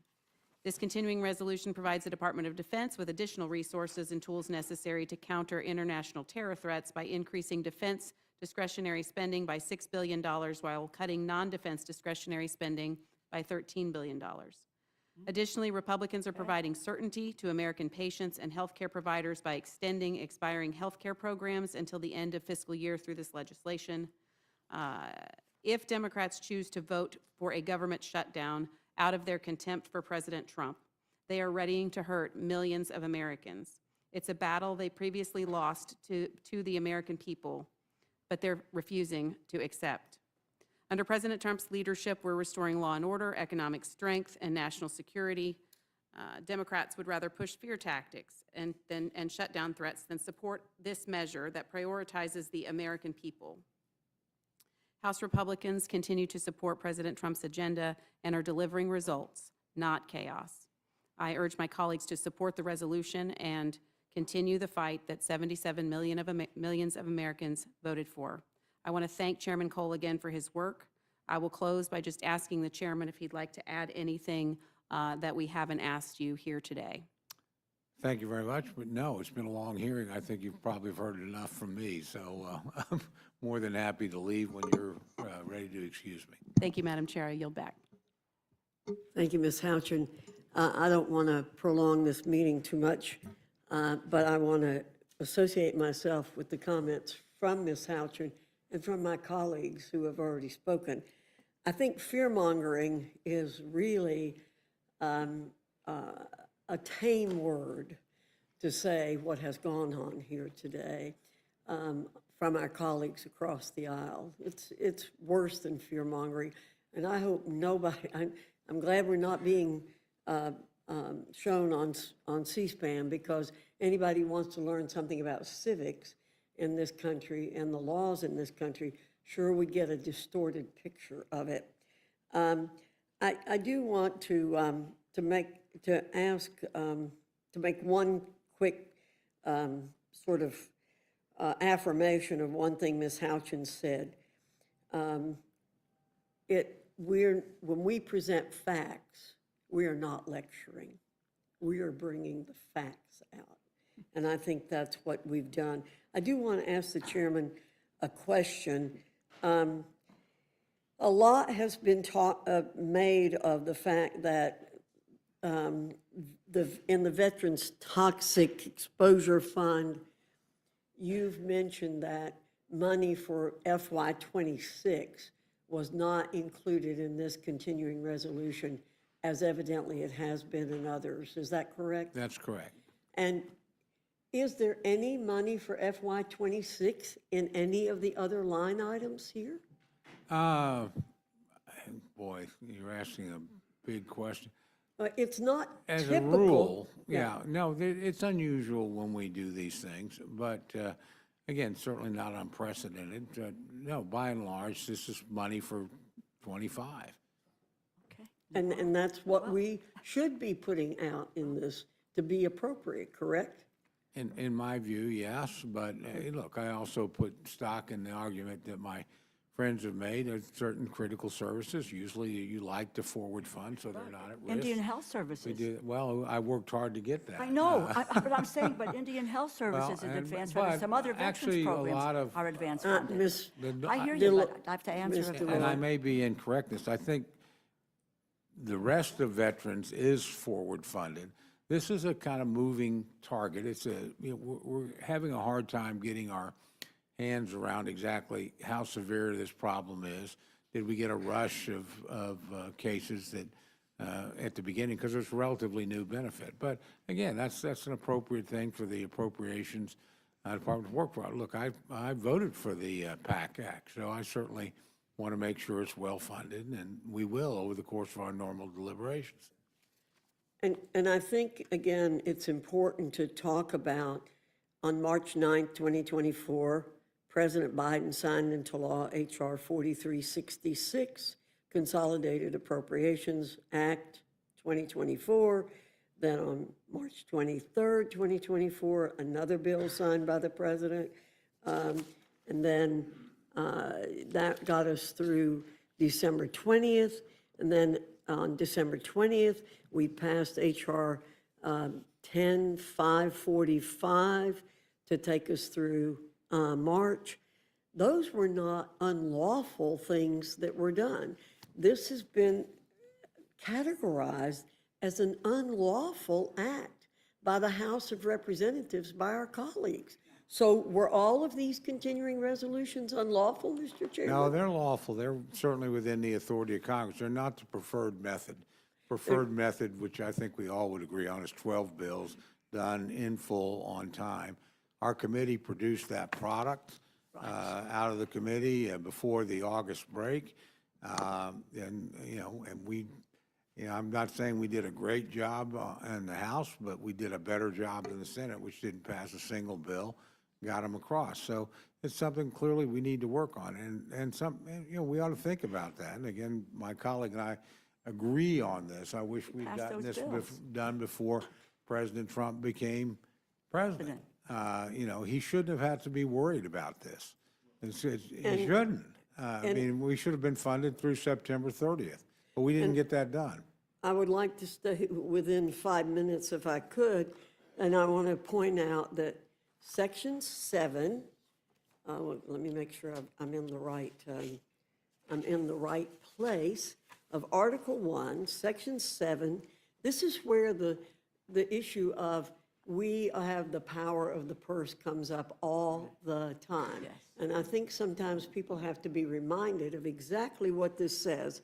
It says, all bills for raising revenue shall originate in the House of Representatives, but the Senate may propose or concur with amendments as on other bills.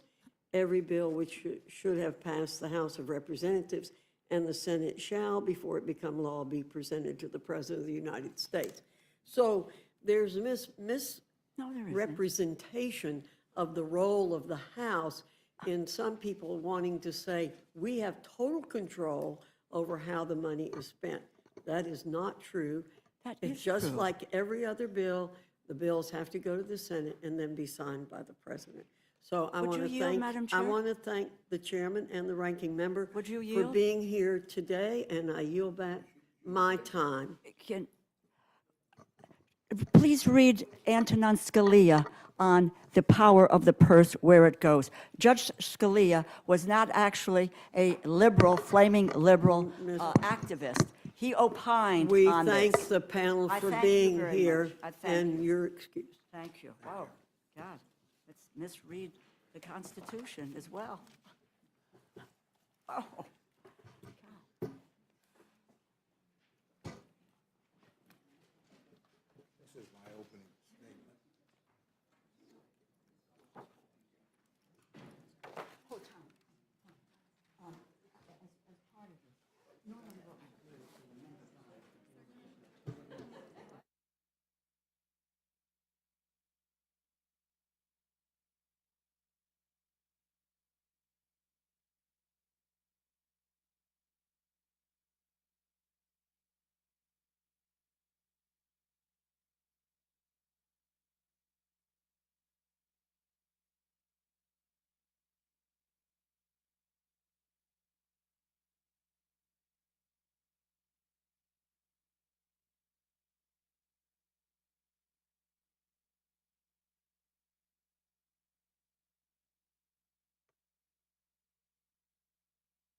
I now welcome our second panel, Representative Carey and Representative Davis, who's a long-suffering, sat through the other hearing from the Committee on Ways and Means. Your full statement will be submitted for the record, and we ask you summarize your statement in 5 minutes. Representative Carey, I welcome your testimony. Thank you, Chairwoman Fox and Ranking Member McGovern, for considering H.R. 1156, the Pandemic Unemployment Fraud Enforcement Act. An H.J. Resolution 25, my joint resolution disapproving and of also repealing the last-minute DeFi broker rule. Last Congress, the Ways and Means Committee held a series of hearings to examine how fraud in COVID-era unemployment insurance programs. What we actually discovered was shocking. Instead of going to support workers and their families during the crisis, this money was being stolen by organized crime groups, including street gangs, foreign-backed international scammers using large-scale, sophisticated identity theft schemes. We also learned that some of these same groups are continuing to perpetrate UI fraud targeting disaster unemployment assistance. Fraudsters are also filing claims on behalf of individuals impacted by the California fires and the North Carolina floods, when then using the money for their criminal activity. According to the government estimates, between 100 and 135 billion of UI benefits were stolen during the pandemic. Outside estimates range as high as 400 billion. So far, the government has only recovered about 5 billion. As we sit here, there are over 157,000 open fraud UI hotline complaints and more than 1,600 ongoing fraud investigation. This is a must-pass bill. The statute of limitations expires in 17 days on March 27th. If we do not extend it, the criminals who stole money from the pockets of taxpayers will get away with it and continue to target American citizens and rob our governmental programs. This legislation was widely supported by federal law enforcement agencies across the states, including the Pandemic Response Accountability Committee, the Department of Justice, and the National Association of State Workforce Agencies. I ask that you join them in supporting this legislation while there is still time so that we can show American people that Congress is serious about protecting their hard-earned tax dollars. I'd also go on to the crypto CRA rules. I want to say thank you again to the chairwoman and the ranking member for considering my joint resolution disapproving of and repealing the last-minute DeFi broker rule. This common sense resolution has broad bipartisan support. And I say that because, as evidenced the Senate last week, there were 51 Republicans and 18 Democrats and 1 independent who voted for it. The DeFi broker rule is not only unfair to American digital asset holders and entities, but is also unworkable given the structure of the DeFi exchanges. If allowed to go into effect, the DeFi broker rule will place a massive burden on the approximate 1 in 4 Americans today who actually own cryptocurrency, and on the IRS, which will be responsible for processing billions of new tax filings. The IRS also does not have the authority to issue this rule. While the rules stem from specific instructions in the 2021 infrastructure law, nowhere in that law did Congress give the IRS the power to set invasive reporting standards for individual digital asset holders and software platforms that support DeFi digital asset transactions. Yet, that's exactly what the IRS did. The laws Congress passed should be interpreted and implemented fairly, not used to prevent, gain more control over taxpayers and the economy. Not only is it unfair to the American workers and companies, but it also just doesn't work. As mentioned, DeFi brokers don't collect the information from the users needed to implement the rule. And even if it were possible to comply with the regulations, DeFi exchanges would need to spend billions of dollars to alter their business models and to meet the IRS reporting requirements, essentially destroying the industry. So, by all appearance, this rule is a solution in search of a problem. It dulls Americans' competitive edge in the cryptocurrency and digital asset markets, and it places a significant burden on taxpayers and the platform providers that would ultimately cripple the digital asset industry. I appreciate your consideration for this bipartisan resolution for a vote on the House floor, and I look forward to answering any questions. Thank you, Mr. Carey. Mr. Davis, you're recognized. Thank you very much, Chair Fox, Ranking Member McGovern, and members of the Rules Committee. I speak today in opposition to the two bills as reported by the Committee on Ways and Means, H.R. 1156 and H.J. Res. 25. I also speak in support of my amendment to H.R. 1156. With regard to H.R. 1156, Democrats have fought to give the Department of Labor Inspector General, or OIG, all the tools it needs to prosecute criminals who stole from our unemployment insurance system during the pandemic, both resources and time to investigate and prosecute. And that's why I am so disappointed by the majority's choice to advance a partisan bill that could put both fraud fighting and our constituents at risk instead of working with us on a bipartisan basis. This bill would give the OIG 5 additional years to file charges for alleged fraud, whether the charges are against a criminal mastermind who used stolen data to steal millions of dollars, or against a struggling parent who accidentally overpaid by an overworked worker state employment system. On January 24, President Trump illegally fired Larry Turner, who had led the OIG in securing 1,400 convictions and over $1 billion in court-ordered restitution. His firing opens the risk that the powerful tool could be abused to enable 4 years of harassment for our constituents by people like billionaire Elon Musk, who has been aggressively snooping in our most confidential databases and making unsubstantiated allegations of fraud against Social Security recipients and American workers. In addition to the risk of Musk harassment, this bill would cut a small but important source of anti-fraud funding at the Department of Labor. Democrats have offered several compromises to support fraud prosecution while ensuring it is not abused. Mr. Thompson offered an amendment to strike the fraud fighting cut. Ms. Chu and Ms. Delbene offered an amendment to extend the statute of limitations for 6 months, but make the remaining extension contingent on having a Senate-confirmed Inspector General.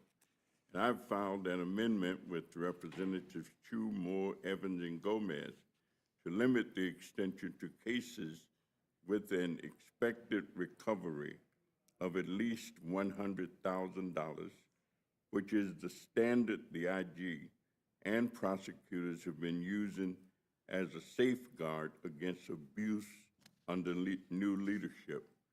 Adoption of these amendments would make H.R. 1156 a bill that I and other Democrats could support. I hope my colleagues will reconsider their insistence on a partisan path for this bill. Regarding House Joint Resolution 25, all taxpayers are required to pay tax when they sell securities at a gain. When Congress passed its infrastructure bill in 2022, it included as a pay-for bill that required IRS reporting for cryptocurrency transactions. This type of reporting is essential to ensuring that taxpayers voluntarily comply to meet their tax obligations. H.J. Res. 25 would remove the portion of the Biden administration's regulations that pertain to decentralized exchanges. To do so would leave a huge gap in these reporting requirements. In fact, the Joint Committee on Taxation estimated that the U.S. Treasury will lose $4 billion as a result of this bill.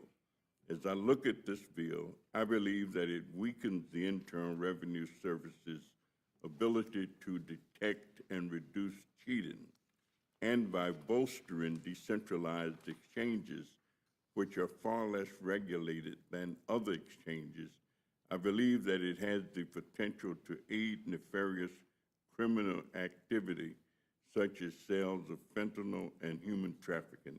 In short, this is an unpaid-for $4 billion giveaway to wealthy crypto traders with the potential for side effects that are much worse. For these reasons, I do not support this bill. Thank you, Madam Chairman, and yield back. Thank you very much, Mr. Davis. Representative Carey, I begin by turning to the CRA before us. As you know, the IRS's rule is being challenged because it expands beyond the authority that Congress granted it in the largely partisan infrastructure law passed by Congress in 2021, and you said that in your opening comments. But despite what our Democrat colleagues might say, this isn't a binary issue, is it? If we repeal the rule, couldn't Congress come back to the table on this issue on a bipartisan basis and work to find a solution to addressing tax avoidance in this digital asset space?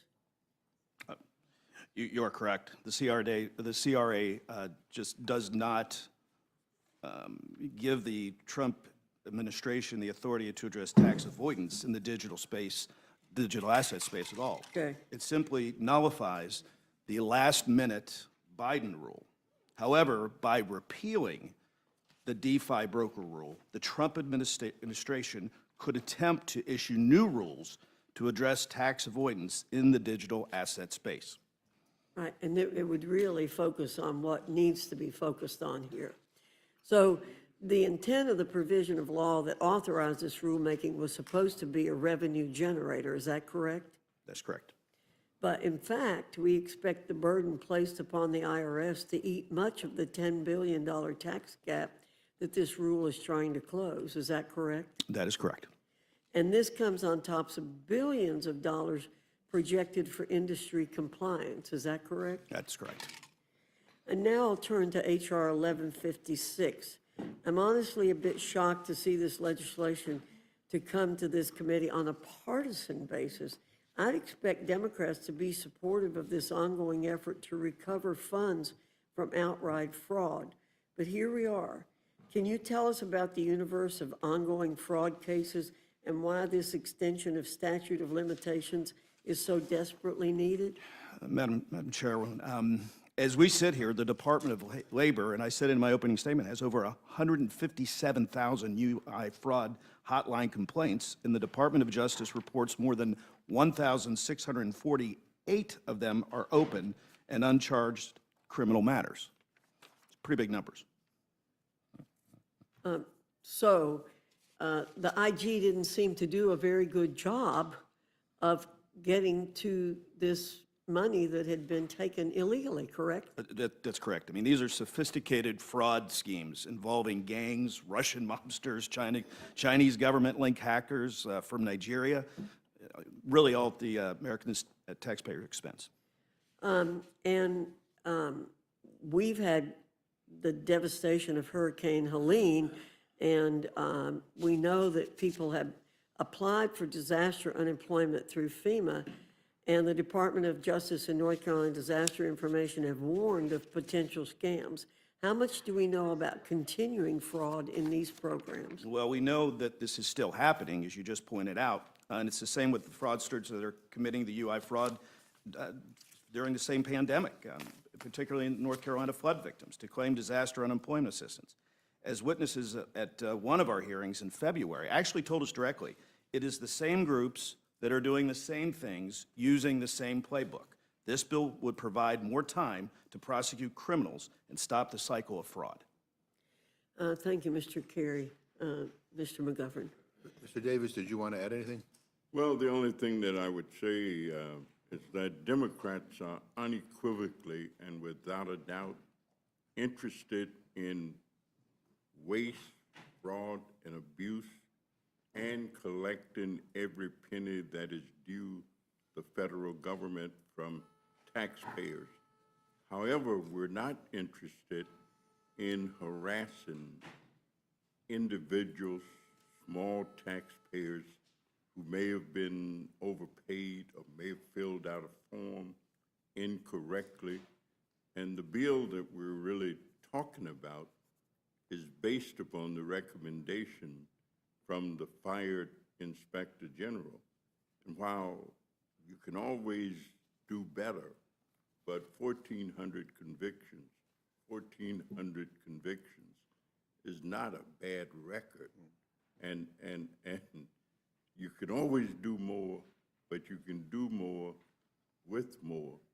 And if we continue to fire and get rid of the individuals who can do the job, then of course we know that you're not going to collect as much and you're not going to be as effective. Well, I think your amendments are reasonable. I'm surprised that my Republican friends didn't jump at the opportunity to actually be bipartisan. But I think we see a pattern that is developed here, that if they could avoid bipartisanship at all costs, they do. And I think that's what was happening with the continuing resolution, which we shouldn't call a continuing resolution because it's not a continuing resolution. It's a very partisan bill that is 99 pages long, not a continuation of just what we had going before. But in any event, I will offer your amendment in the Rules Committee, but again, I think this place will work a lot better if there's a commitment to bipartisanship and not just take it or leave it. But anyway. Thank you very much. We always hold out hope. There's still time and there's still possibility.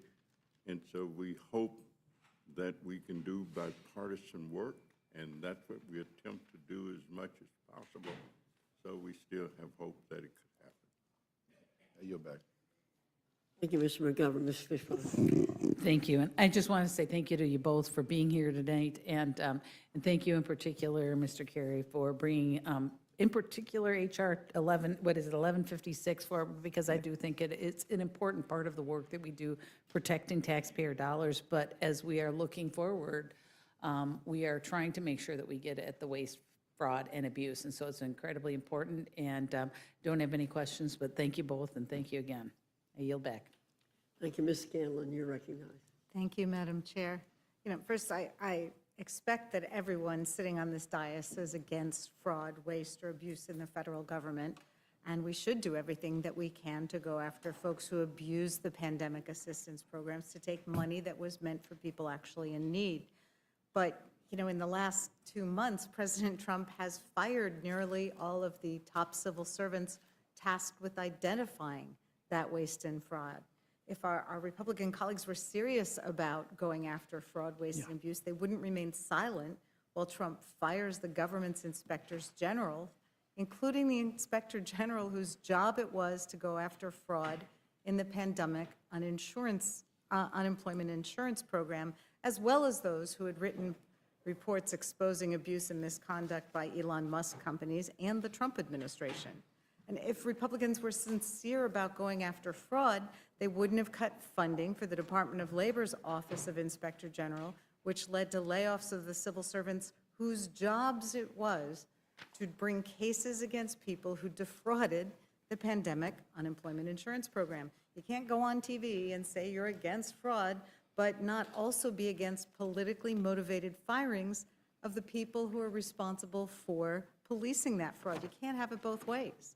So by the same token, I am deeply skeptical of the Republicans' Congressional Review Act resolution that would nullify rules that help ensure that crypto investors pay the taxes that they owe. I agree with the chairwoman's suggestion that Congress should regulate this space. We can and should debate the proper regulatory scheme for stablecoins and crypto assets. We should debate the right amount of taxes to collect. We should debate the rates for the capital gains tax. and the corporate profits tax. And when we've determined the proper regulatory scheme, we can repeal this oversight tool if it's no longer useful. But until then, we shouldn't make it easier for people to break the law, defraud Americans, and evade their tax obligations. Nullifying this rule will make it easier for crypto investors, who of course famously include the president and Elon Musk, to skip on their tax bills. And there's a mountain of evidence that crypto assets are explicitly being used to evade taxes and in many cases to launder the proceeds from illegal activity. We should be scrutinizing crypto exchanges more, not less, especially when we see story after story linking these exchanges to the laundering of funds used by organized crime and drug traffickers. The CRA is bad policy. I hope we can redirect our focus to bipartisan reforms to promote innovation and counter illegal uses of crypto assets. I yield back.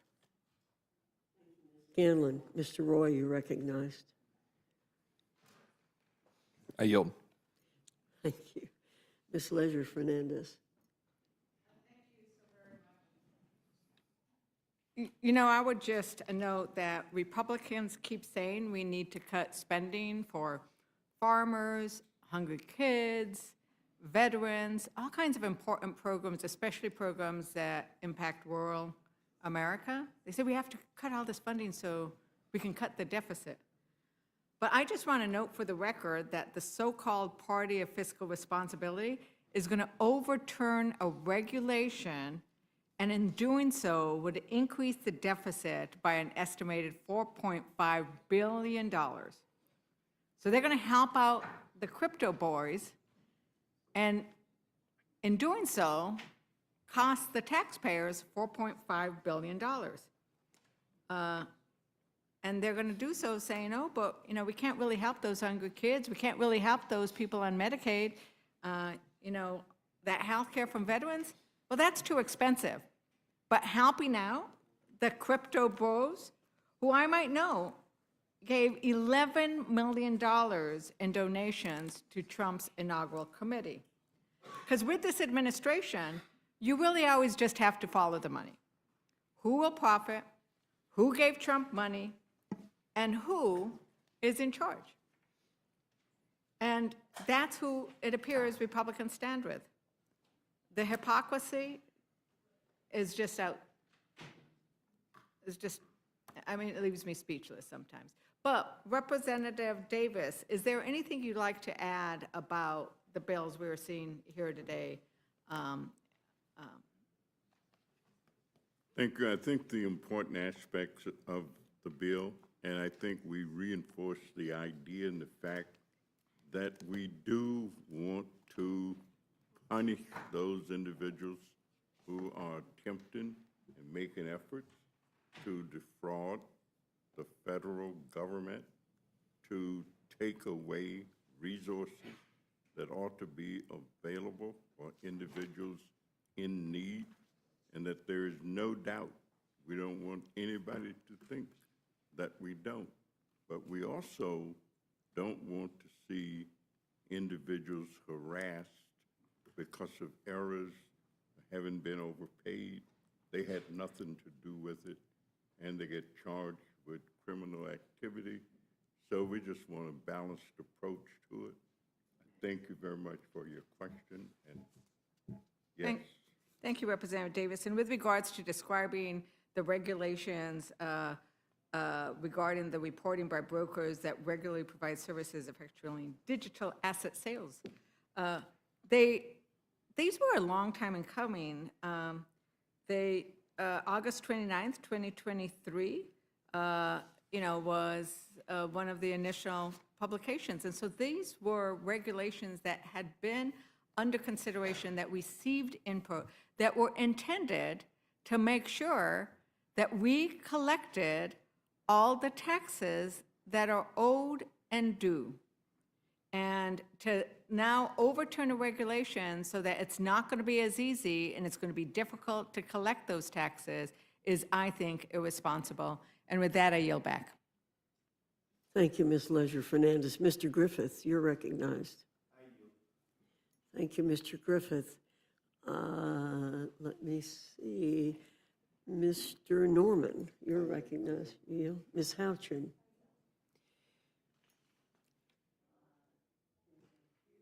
Gentlemen, that there are no further questions from the panel. And with that, we will excuse you. Thank you very much for being here. Thank you.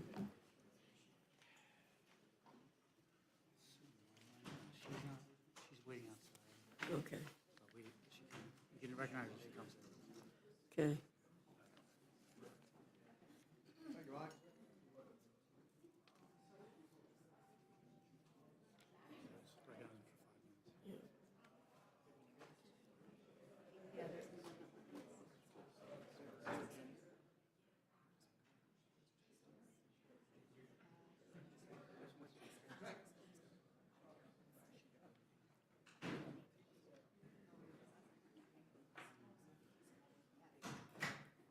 Mr. Moylan, you're recognized. I believe you will have a colleague joining you in a moment. I'm not sure where she is. Go ahead, Mr. Moylan. You're recognized. Thank you, Madam Chair. I want to thank the committee for allowing me to testify today on the continuing resolution. Funding the general government is not only an obligation, but one of Congress' core constitutional responsibilities. This CR accomplishes that responsibility and has core funding increases to support national security, our veterans, and provides additional $500 million for the WIC program. This is good. And it also increases Department of Defense spending, would fully fund the pay raise for our junior enlisted service members, which I proudly supported in last Congress in the 2025 NDAA. This ensures that our service members can focus on protecting our country rather than worrying about paying rent or putting food on the table. Again, these are all good. And a key portion of the defense spending is increases our supports the infrastructure for Guam, our most western soil in the Indo-PACOM area of the United States. This CR moves forward funding for roadway repairs, which will replace bridges, repave roads, and underground power lines. There's also funding to repair the glass breakwater, which is one typhoon away from being destroyed, by including the $600 million of additional congressional funding to protect our harbor and commerce. Also, of concern, the increase in missile defense funding. I've worked so hard to be moving forward. So now the CR also supports our veterans by fully funding veterans' health care and includes $6 billion for Toxic Exposure Fund. This assists veterans with service-related exposures and reaffirms our contract with our veterans to provide health care and compensation for injuries related to service. This is good, again. However, the bill does not secure funding for CPFs, which members on both sides of the aisle count on for communities across our nation. Projects under DOJ Burn Grant Program, like X-ray scanners for Guam's Customs and Quarantine Agency, and funds for additional police vehicles for Guam Police Department, are not included in this measure. Now, this is a problem, and these projects are critical for ensuring that we put America first. Investing in our communities promotes our national interests and shows the federal government's commitment to local groups and agencies that are the backbone of our country. Projects for our public safety officers protects Guam's public safety and assist in counter-narcotics operations and secure our shores. Likewise, the CR would decrease construction funding for Army Corps of Engineers projects. These projects, authorized under the Water Resource Development Act last Congress, may also negatively impact U.S. ACE projects that have a distinct overlap with national security. Ensuring our communities are protected against disasters, both natural and man-made. So I respectfully ask the committee and urge the committee to support my amendments that ensure construction projects authorized under WARDA and the DOJ OJP burn grants remain funded under this CR. I thank you, Madam Chairman. Thank you very much, Mr. Moylan. We appreciate your appearing before us today. Oh, excuse me. Does any member have a question? I'll start with Ms. Fishback's not here. Mr. Roy? Mr. Langworthy? Ms. Scanlon? Mr. Scott? Mr. Griffith? Okay. Ms. Leisure Fernandez? Okay, thank you very much.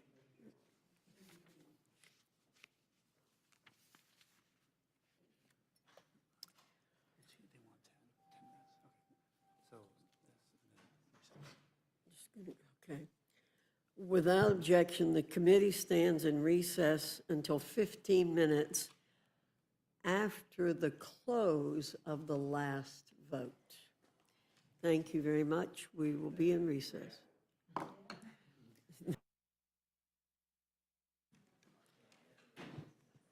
The committee will reconvene. Is there anyone else seeking to testify on H.J. Res. 25, H.R. 1156, or H.R. 1968? Seeing none, this closes the hearing portion of our meeting. The chair will be in receipt of a motion from the gentlewoman from Minnesota, Ms. Fishbach.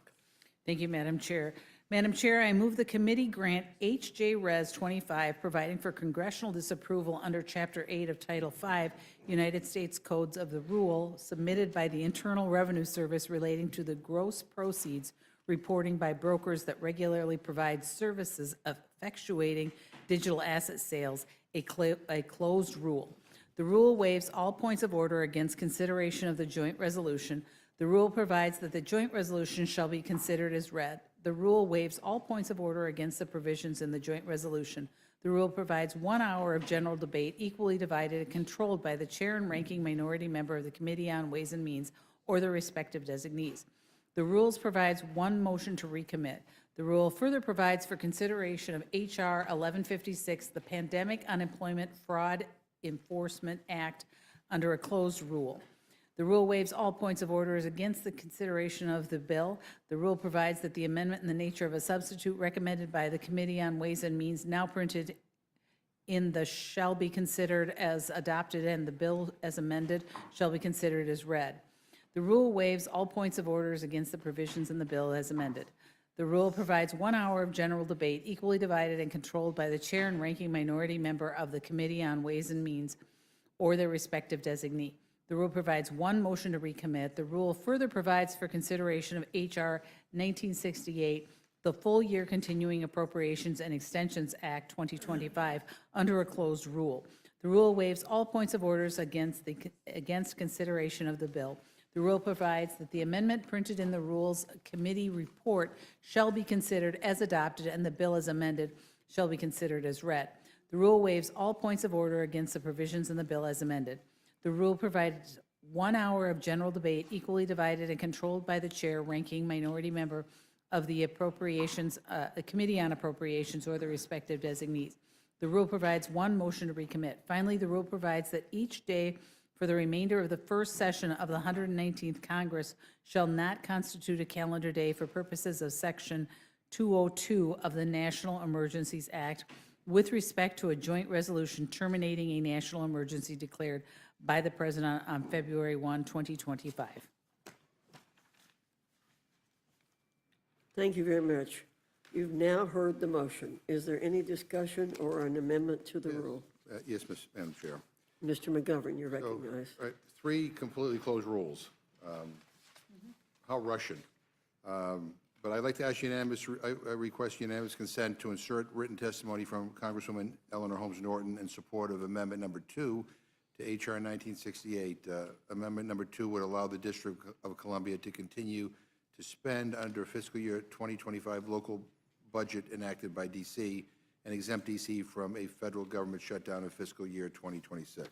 Without objection. I have an amendment to the rule. I move the committee make an order amendment number 1 to H.R. 1968 offered by Delegate Norton, which allows the District of Columbia to continue to spend under the fiscal year 2025 local budget enacted by D.C. and exempts D.C. from a federal government shutdown in fiscal year 2026. Madam Chairwoman, D.C. passed a budget for fiscal year 2025. The September CR introduced by Chairman Cole allowed D.C. to spend at the levels of their proposed fiscal year 2025 budget.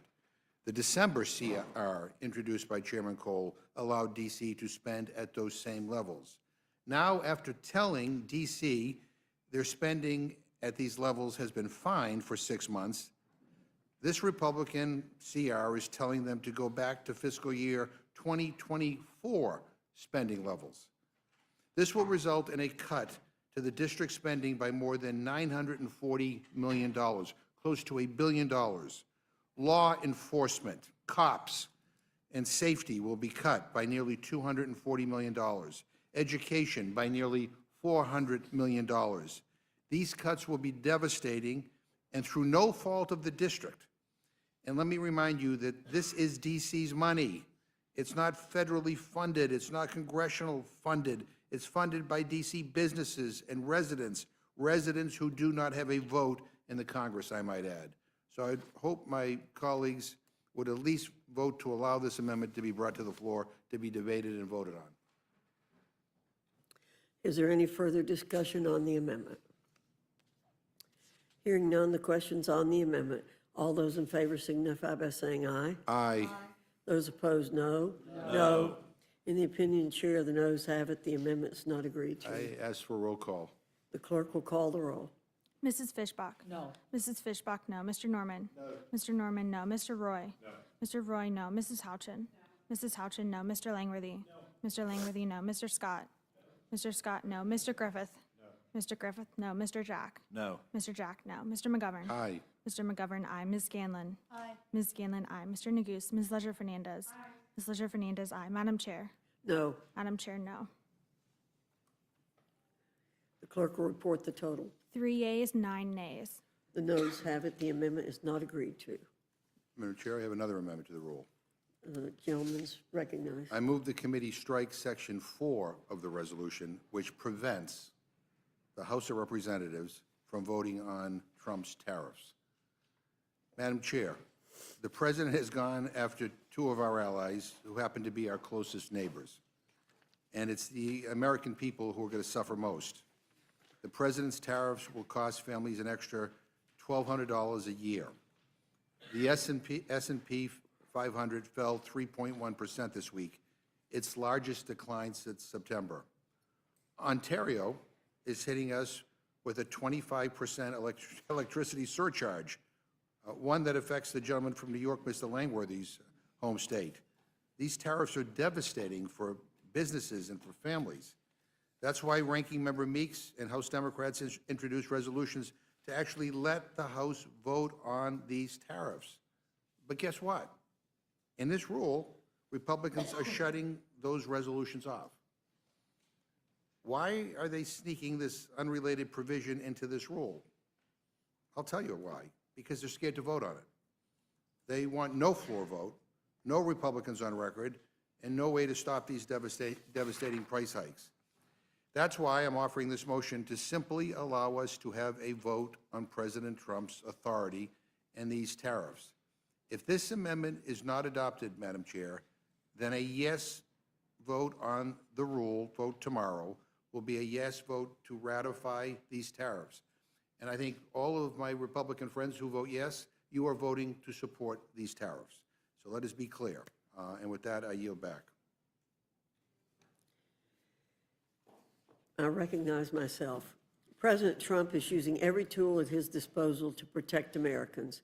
In this case, the administration found that the extraordinary threat posed by illegal aliens and drugs, including deadly fentanyl, constitutes a national emergency under the International Emergency Economic Powers Act, IEEPA. If you listen to Democrats in Congress, they refuse to debate the exact issue of illegal immigration and drugs constituting a national emergency.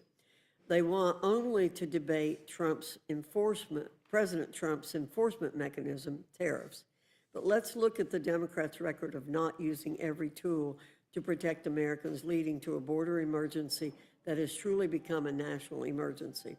The goal is not to have tariffs for tariffs' sake, but to solve these border-related problems.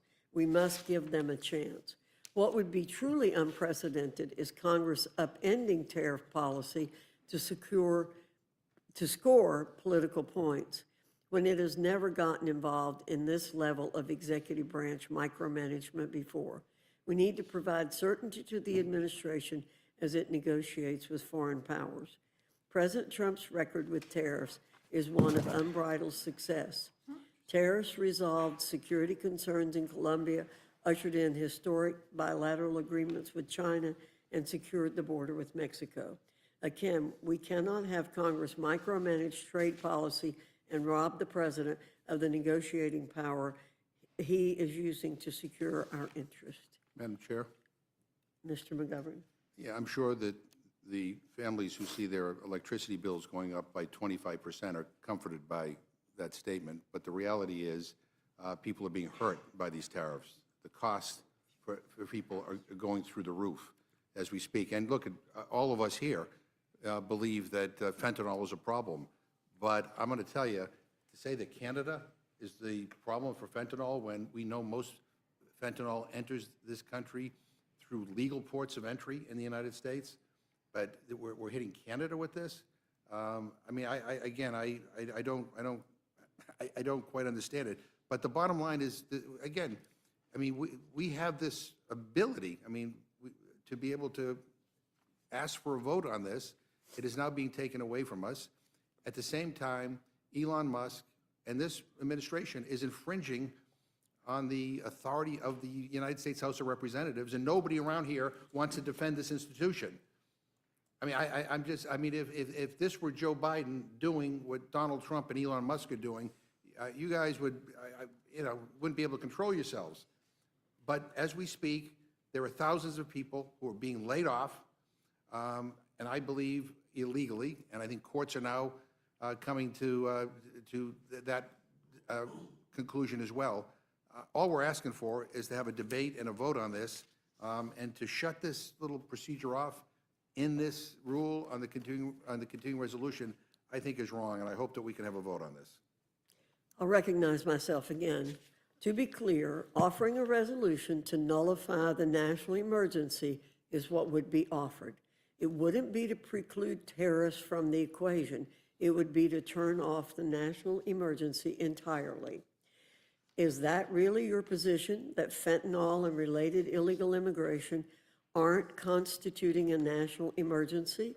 At a time when most Americans are dying from fentanyl overdoses every year than were lost during the entirety of the war in Vietnam, for Americans ages 18 to 45, it's the leading cause of death. If you want to remove tariffs as an enforcement mechanism, then go ahead and offer a bill to amend the International Emergency Economic Powers Act. You have the power to attack the use of tariffs by legislating effectively. But I'm for granting the Trump administration the appropriate negotiating power the president needs to build upon his successful use of tariffs. Well, Madam Chair, I would just respond very quickly by simply saying that one suggestion to this administration is don't pardon people who receive life sentences for bringing fentanyl into this country, number one. Number two, don't be cutting off health care benefits, going after Medicaid during this unprecedented fentanyl crisis. And thirdly, if you think that this is a bad thing to do, then you can vote no on it on the House floor. But this is supposed to be the House of Representatives, and we're supposed to be able to debate issues and not just sweep everything under the rug because, the fearless leader doesn't want to have any discussion on any of this stuff. So again, I would urge a yes vote on my amendment. Madam Chair. Mr. Roy? As the chair knows, we have been dealing with the crisis in Texas as a direct consequence of the failure of the Biden administration to secure the border, but worse yet, to purposefully exploit the border for partisan political purposes, endangering the people that I represent, leading directly to the deaths of the people that I represent and people throughout the state of Texas and this country. Fentanyl being a core part of that. The record is replete with the flow of fentanyl from China through Mexico and Canada into our country. And what we have done here, and by the way, at our request in the House, that the extension of this, I guess, waiver or whatever on being able to bring the bill to the floor would only be through the end of this session, through the end of December, and not for the entirety of the Congress, but to allow the president the time to be able to use his authority to be able to go and engage in diplomacy to pressure and push on Mexico and Canada and China to uphold their end of the bargain to stop flowing fentanyl into our communities. That is a reasonable position for us to take to give the president the authority as the commander-in-chief and as the chief executive to be able to do that. That is what this does. It is for extension of just over 9 months to be able to allow the decision by the president to declare a national emergency and use the tools at his disposal, which includes tariffs for diplomacy purposes, to be able to try to stop the flow of this dangerous product into our communities and kill Americans. That's what's at stake here. I yield back. Well, Madam Yields Chair, back. I'm glad that the gentleman believes that you guys should decide for the entire House what we should do on this issue. And again, with all due respect, I don't recall Canada being the focus of all this talk on fentanyl in the past. So, but here's the deal. I mean, if you guys want these tariffs, you can vote for them, and you will have that opportunity in the Rules Committee. Madam Chair. Ms. Scanlon. I do think that this is an issue on which we should have debate because we have another national emergency brewing, as imposing tariffs on our closest allies is now causing our stock market to have the worst day yet this year. We're hearing alarm signals about recession. And we, as the ranking member mentioned, the amount of fentanyl that's coming into this country from Canada is far out of proportion to the economic disruption that the president has imposed on all of us. I yield back. Gentlewoman yields back. Is there any further discussion? Madam Chair. Ms. Leisure-Fernandez. Madam Chair, I'm just astounded by the manner in which this committee and indeed the Republican House leadership, and apparently if they all vote for this tomorrow, all of the Republicans have decided to give away all of their power to the presidency and to Musk. And this rule does that with the funding, and then with this provision, every single Republican who votes for this is indeed voting for a continuation of the tariffs. And you can say it's about fentanyl, but the reality, even President Trump keeps changing his mind about why is he imposing these tariffs. And it's like a temper tantrum war, right? It's the Trump's temper tantrum with regards to tariffs. The only problem is when he does that, he sends our stock market crashing. He doesn't seem to care about an impending recession. And I need to tell you, I often speak for women and their issues, and we cannot afford Trump and his tariffs. He is causing our grocery bills to soar. He will cause our gasoline prices, especially in the middle part of the country, where many of you represent, to go up. And nobody wants these. The American public are not supportive of these tariffs. But you will all be voting to support these tariffs by this interesting little section 4 here. And we will call you upon it because you were voting for tariffs that are increasing costs on American families, and our grocery bills are going to go up because of you. With that, Madam Chair, I yield back. Gentlewoman yields back. Any further discussion on the amendment? Hearing none, the question's on the amendment. All those in favor signify by saying aye. Aye. All those opposed say no. No. In the opinion of the chair, the noes have it. The amendment's not agreed Ask for a roll call vote. The clerk will call the roll. Mrs. Fishbach? No. Mrs. Fishbach, no. Mr. Norman? No. Mr. Norman, no. Mr. Roy? No. Mr. Roy, no. Mrs. Houchin? Mrs. Houchin, no. Mr. Langworthy? No. Mr. Langworthy, no. Mr. Scott? No. Mr. Scott, no. Mr. Griffith? No. Mr. Griffith, no. Mr. Jack? No. Mr. Jack, no. Mr. McGovern. Aye. Mr. McGovern, aye. Ms. Scanlon. Aye. Ms. Scanlon, aye. Mr. Neguse. Ms. Ledger Fernandez. Aye. Ms. Ledger Fernandez, aye. Madam Chair. No. Madam Chair, no. The clerk will report the total. 3 yeas, 9 nays. The noes have it. The amendment is not agreed to. Is there further discussion? Yes, Madam Chair, I have an amendment. Ms. Scanlon? I move the committee make in order amendment number 10 to H.R. 1968 offered by Representative Friedman, which expresses the sense of Congress affirming the constitutional authorities and duties of Congress and the President in appropriating and dispersing funds as enacted into law. Madam Chairwoman, the first 2 months of the Trump administration have seen chaos, confusion, and litigation as the President and Elon Musk have attempted to gut or dismantle large swaths of the federal government. They've fired federal workers who are in charge of preventing the spread of Ebola or avian flu and guarding our nuclear weapons, only to be forced to rehire them. They've accidentally disclosed the identities and locations of CIA assets. They've attempted to freeze all federal funding and fire huge numbers of civil servants on illegal pretexts, including exemplary employees who were just promoted. They've pretended that they have the power of the purse and that they can repeal federal laws unilaterally, ruling without the hassle of democracy. But under our democracy, cutting corners isn't just frowned upon, it's actually unconstitutional. So this amendment is simple. It simply reiterates that the constitutional role of Congress to appropriate government funds and that the executive's role is to disperse those funds as the law requires and as the Supreme Court has held and Congress has legislated in the past. So why not allow an up or down vote on this amendment unless you don't want your members to go on record stating the simple constitutional fact that it is Congress and not the administration that has the power of the purse. I yield back. Is there any further discussion on the amendment? Hearing none, the question's on the amendment. All those in favor signify by saying aye. Aye. Those opposed say no. No. In the opinion of the chair, the noes have it. The I would amendment's ask for a roll call vote. Thank you. Ms. Scanlon requests a roll call. The clerk will call the roll. Mrs. Fishbach? No. Mrs. Fishbach, no. Mr. Norman? No. Mr. Norman, no. Mr. Roy? No. Mr. Roy, no. Mrs. Houchin? No. Mrs. Houchin, no. Mr. Langworthy? No. Mr. Langworthy, no. Mr. Scott? No. Mr. Scott, no. Mr. Griffith? No. Mr. Griffith, no. Mr. Jack? No. Mr. Jack, no. Mr. McGovern? Aye. Mr. McGovern, aye. Ms. Scanlon? Aye. Ms. Scanlon, aye. Mr. Neguse? Ms. Ledger Fernandez? Aye. Ms. Ledger Fernandez, aye. Madam Chair? No. Madam Chair, no. The clerk will report the total. 3 yeas, 9 nays. And the noes have it. The amendment is not agreed to. Ms. Ledger Fernandez? Madam Chair, I have an amendment to the rule. I move the committee make an order amendment number 24 to H.R. 1968 offered by Representative Nadler to include advance funding for fiscal year 26 for the cost of War Toxic Exposures Fund.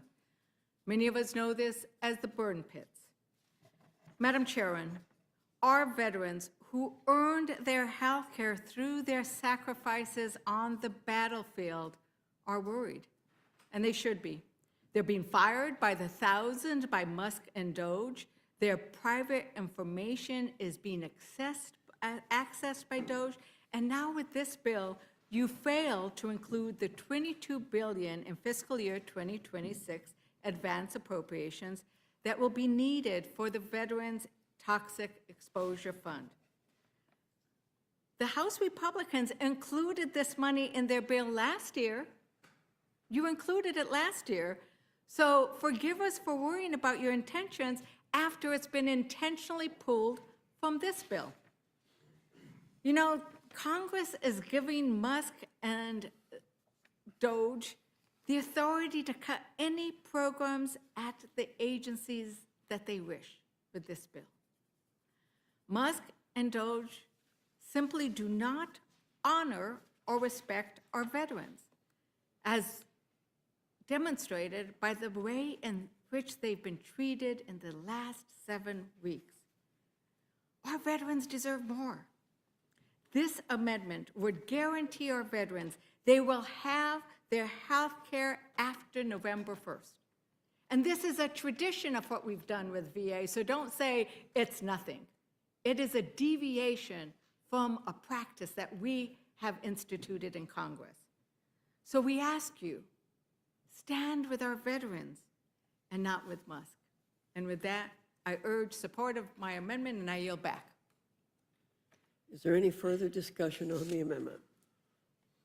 Hearing no other questions on the amendment, all those in favor signify by saying aye. Aye. Those opposed say no. No. In the opinion of the chair, noes have it. The amendment's not agreed to.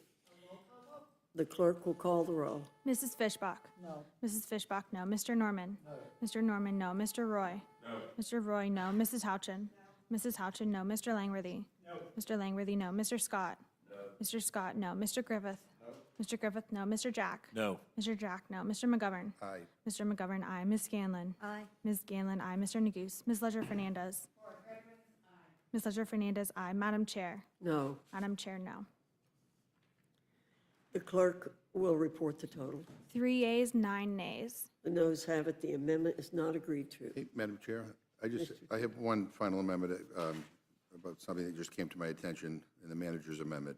I have an amendment to the rule. I move the committee strike the portion of the rule self-executing, and not even a vote on this amendment, but self-executing the manager's amendment, which strips language from the bill that would have increased the number of visas available for our Afghan allies in the Special Immigrant Visa Program. Madam Chairwoman, maybe you can explain to me what the hell this manager's amendment is. I don't, because it seems to me that what you all are doing here is turning your backs on Afghan nationals who helped us during the war and whose lives are at risk because of it. And the Afghan Special Immigrant Visa Program was established to provide a life-saving path to safety for Afghan nationals who face serious danger as a result of helping the United States.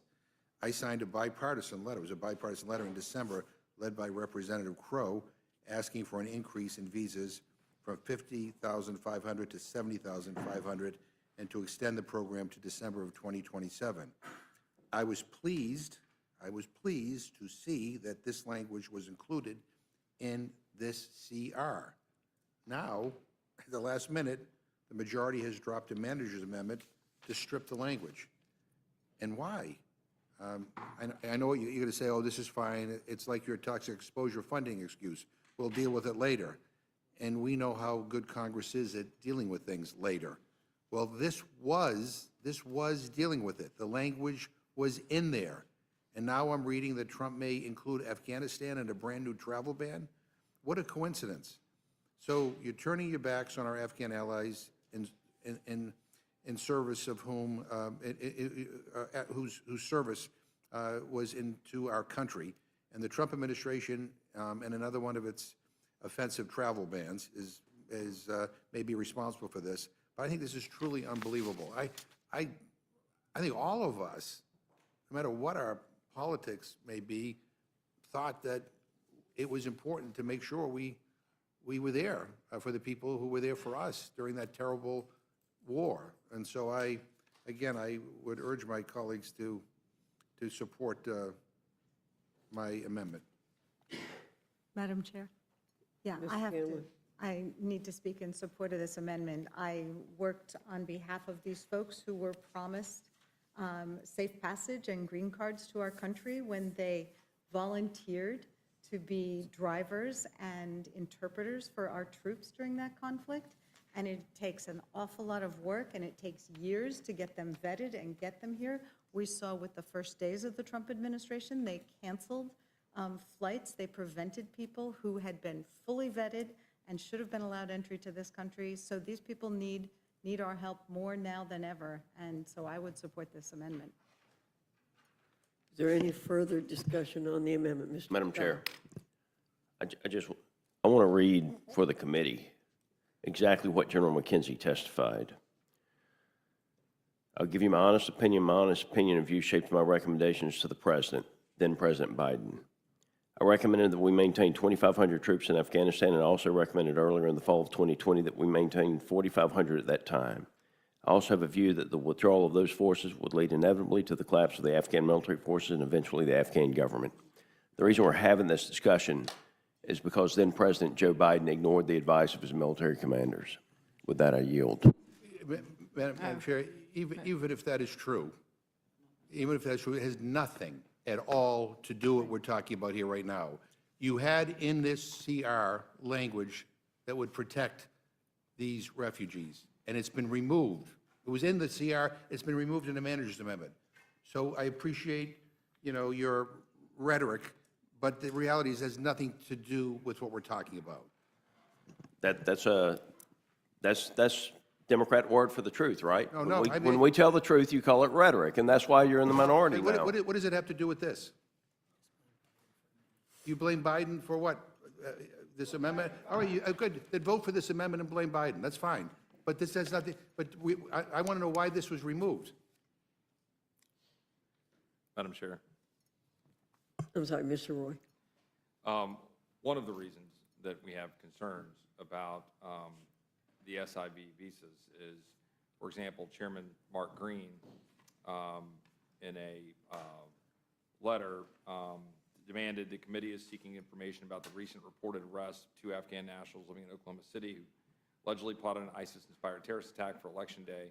According to the unsealed criminal complaint, Nasir Ahmad Tawhidi, an Afghan national, entered the United States on a special immigrant visa on September 9, 2021, days after the Biden-Harris administration's catastrophic U.S. withdrawal from Afghanistan. In some significant part, we need this administration to go through and ensure that the proper vetting is being done and to get the job done correctly. I yield back. Madam Chair, excuse me, I'm going to trust Trump to do the vetting on this. There's nothing about here that says you can't do vetting. There's nothing about here that says this is an automatic. With this, basically, it extended the program to give more time for vetting and allowed more people to come in because a lot of people helped us during that war. The program remains And now it's being removed, and we don't even have the benefit of a vote or debate on the floor. The program is being extended in the amendment. The authorization continues. The cap is just not raised. The language would have extended it to 2027, Mr. Roy. So that's what this bill would do. This extends it through through the end of this fiscal year. Yeah, no, this would to 2027. Right. So there's a- And so I'm just saying it's extended through the rest of FY '25. and the cap is not raised. It's like the burn pit stuff. Thank you. I yield back. Any further discussion on the amendment? Hearing none, the question's on the amendment. All those in favor signify by saying aye. Aye. Those opposed say no. God almighty. In the opinion of the chair, the noes have it. I ask for a roll call, Madam Chair. The clerk will call the roll. Mrs. Fishbach? No. Mrs. Fishbach, no. Mr. Norman? No. Mr. Norman, no. Mr. Roy? No. Mr. Roy, no. Mrs. Houchin? Mrs. Houchin, no. Mr. Langworthy? No. Mr. Langworthy, no. Mr. Scott? No. Mr. Scott, no. Mr. Griffith? Mr. Griffith, no. Mr. Jack? No. Mr. Jack, no. Mr. McGovern? Aye. Mr. McGovern, aye. Ms. Scanlon? Aye. Ms. Scanlon, aye. Mr. Neguse? Ms. Leisure Fernandez? Aye. Ms. Leisure Fernandez, aye. Madam Chair? No. Madam Chair, no. The clerk will report the total. 3 yeas, 9 nays. The noes have it. The amendment is not agreed to. Is there any further discussion on the rule? Hearing none, the question, hearing no further discussion, the question is on the motion from the gentlewoman from Minnesota. All those in favor signify by saying aye. Aye. Those opposed say no. No. In the opinion of the chair, the ayes have it. The Ask for motion is roll agreed. call, Madam Chair. A recorded vote has been requested. The clerk will call the roll. Mrs. Fishbach? Aye. Mrs. Fishbach, aye. Mr. Norman? Aye. Mr. Norman, aye. Mr. Roy? Aye. Mr. Roy, aye. Mrs. Houchin? Aye. Mrs. Houchin, aye. Mr. Langworthy? Aye. Mr. Langworthy, aye. Mr. Scott? Aye. Mr. Scott, aye. Mr. Griffith? Aye. Mr. Griffith, aye. Mr. Jack? Aye. Mr. Jack, aye. Mr. McGovern? No. Mr. McGovern, no. Ms. Scanlon? No. Ms. Scanlon, no. Mr. Neguse? Ms. Leisure Fernandez? Ms. Leisure Fernandez, no. Madam Chair? Aye. Madam Chair, aye. The clerk will report the total. 9 yeas, 3 nays. The ayes have it. The motion to report is agreed to. Accordingly, Ms. Fishbach will be managing the rule for the majority. And I will handle it for the minority. Without objection, the committee is adjourned.